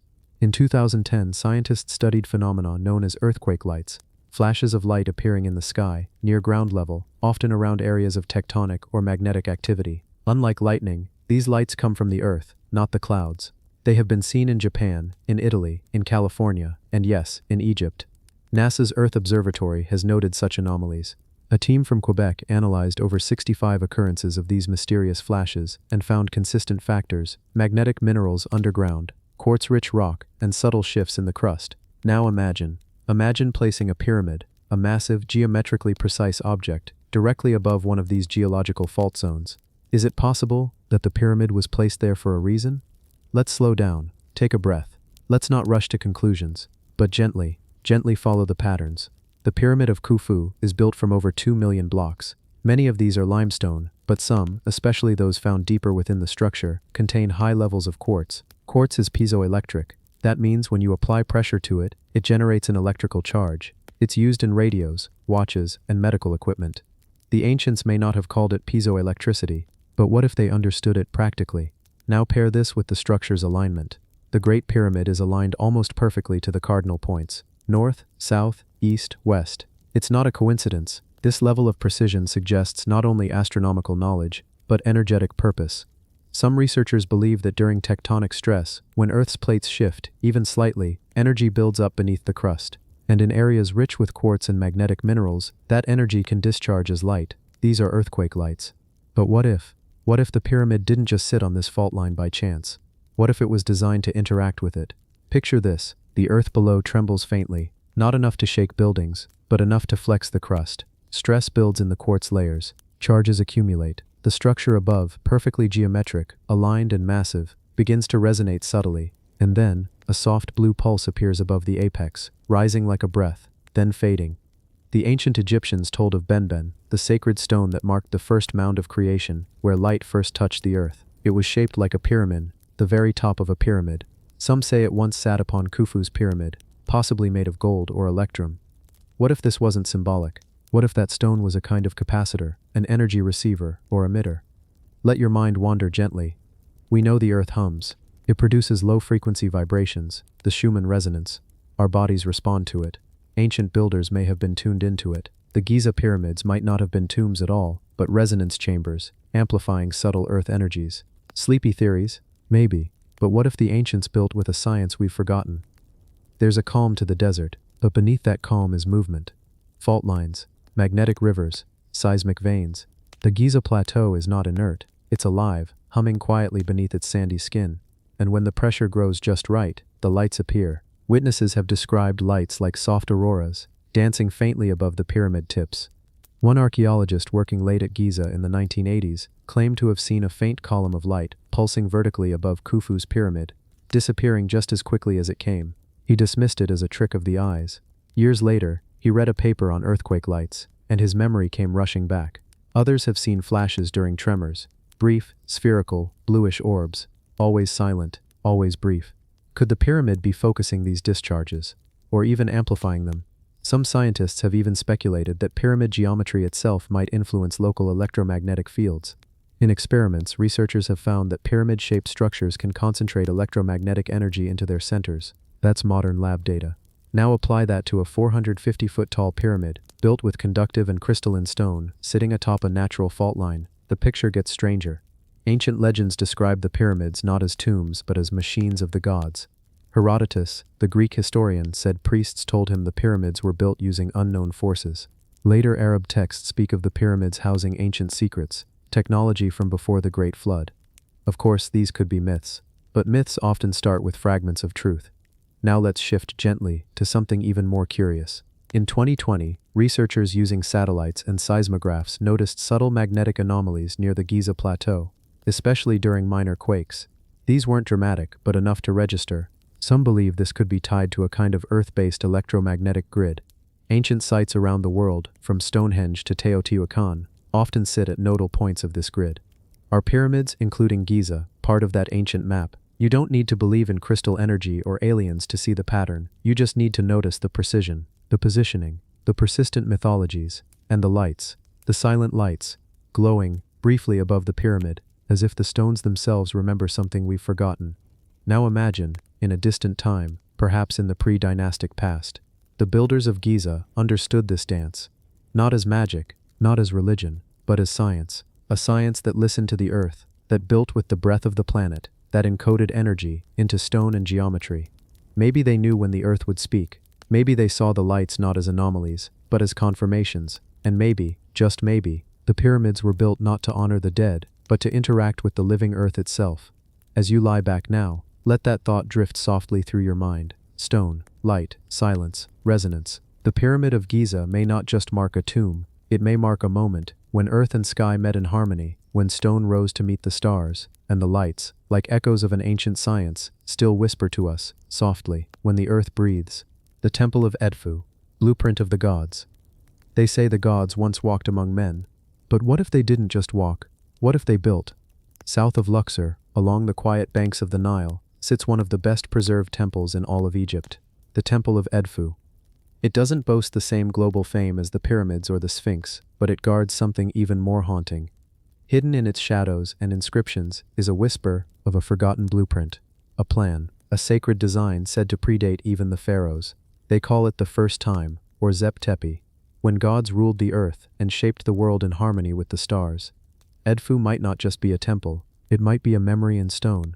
The temple itself is dedicated to Horus, the falcon-headed god of kingship and the sky. But it holds much more than just myth. The walls are covered in dense inscriptions, over 2,000 years old, yet they speak of a time even more ancient, a time long before the dynasties, before Egypt, as we know it, even existed. Inside, there's a specific series of texts etched into the inner chambers, often ignored by tourists and barely noticed by scholars. They're known as the Edfu creation texts. What do they describe? Not just rituals, not just offerings, but blueprints. Stone by stone, section by section. A divine architectural plan of an original temple, one that no longer exists, one that, according to the texts, was destroyed in a great flood. The descriptions detail precise geometry, perfect alignments, mathematical proportions, like a cosmic instruction manual carved into the walls of a survivor temple. They called this structure the Primeval Mound, and the beings who built it, not humans, but gods. The texts refer to them as the followers of Horus, powerful, luminous beings who descended from the sky and created the first sacred site on earth. Many researchers have dismissed this as mythology, but others see something different, a code. Why would a society, thousands of years ago, inscribe such detailed technical descriptions of a building that never existed, unless they were trying to preserve a lost memory? Why would they use phrases like the island of creation, the celestial blueprint, or the master builders, unless they believed they were inheriting knowledge from somewhere else? This is where the mystery deepens. Because the layout of the Temple of Edfu doesn't just reflect local tradition, it mirrors star maps. Its corridors and chambers align to celestial pathways. The measurements repeat the proportions found in the Great Pyramid. Even the central sanctuary, the Holy of Holies, is designed in such a way that it resonates with harmonic frequencies, as if the entire complex was built like an instrument, not by chance, but by calculation. So, who were the calculators? There's a passage deep in the temple that says, "I have measured the heavens, I have traversed the firmament, I have set the sacred lines upon the earth." These aren't the words of a farmer or a priest. These are the words of an engineer. Some suggest that what the Temple of Edfu preserves is not just religious myth, but a technological memory, that after a cataclysm, perhaps the one referenced in so many flood stories around the world, survivors of a previous highly advanced civilization encoded their knowledge into stone, not with machines, but with symbols, alignments, and sacred geometry. They didn't just build temples, they left instructions. Here's where things become even more surreal. The plan described on the walls isn't just for Edfu. Some believe it's a template, a universal blueprint reused across sacred sites. That the temples at Dendera, Karnak, Luxor, and even the pyramids at Giza follow the same primordial plan. Adjusted for location, yes, but based on a shared origin. This theory is sometimes called the Edfu template theory, and if it's true, it means that multiple sites across Egypt, and maybe even the world, are part of a lost, ancient grid, a network of knowledge, built not just to honor the stars, but to communicate with them. The idea that ancient Egypt inherited its knowledge is not new. Even the Egyptians said as much. They spoke of Zep Tepi, the first time, when everything was perfect, not metaphorically, literally. They believed their civilization was the echo of something far older. Mainstream historians argue this is poetic, a way of glorifying the past. But then, why encode actual engineering knowledge in temple walls? Why draw blueprints if the structure was only ever symbolic? Why build in resonance with astronomical cycles? Why match proportions with mathematical constants? Unless, they weren't just remembering, they were replicating. There's one more detail. A chamber deep within the temple contains a platform, square, elevated, aligned with true north. The priests called it the place of beginning. It was here, they said, that the gods first touched the earth, and from here they built the world. The lines, the angles, the measurements, all of it radiated outward from this center. Does that remind you of something? It should, because the same concept, a central origin point from which all sacred measurements emerge, appears in places like Angkor Wat, Teotihuacan, even Stonehenge. All across the world, ancient sites seem to follow similar cosmic principles, as if they were all reading from the same book. What was that book? Could the Temple of Edfu be a surviving page? Let's drift back now. Back through the columns and silence of this hidden sanctuary. Back through time. Imagine standing there, late at night, moonlight spilling across the dusty floor, the scent of stone and history in the air, your fingers brushing the carved walls, feeling the grooves left by hands thousands of years ago. You trace a symbol, a spiral, a set of squares. You don't know what it means, but you can feel it. It's not just decoration, it's instruction, a message from a forgotten world. And somehow, as the wind moves through the columns, it almost feels like it's trying to speak, not in words, but in design, a whisper from the gods, carved in stone, waiting for someone to understand.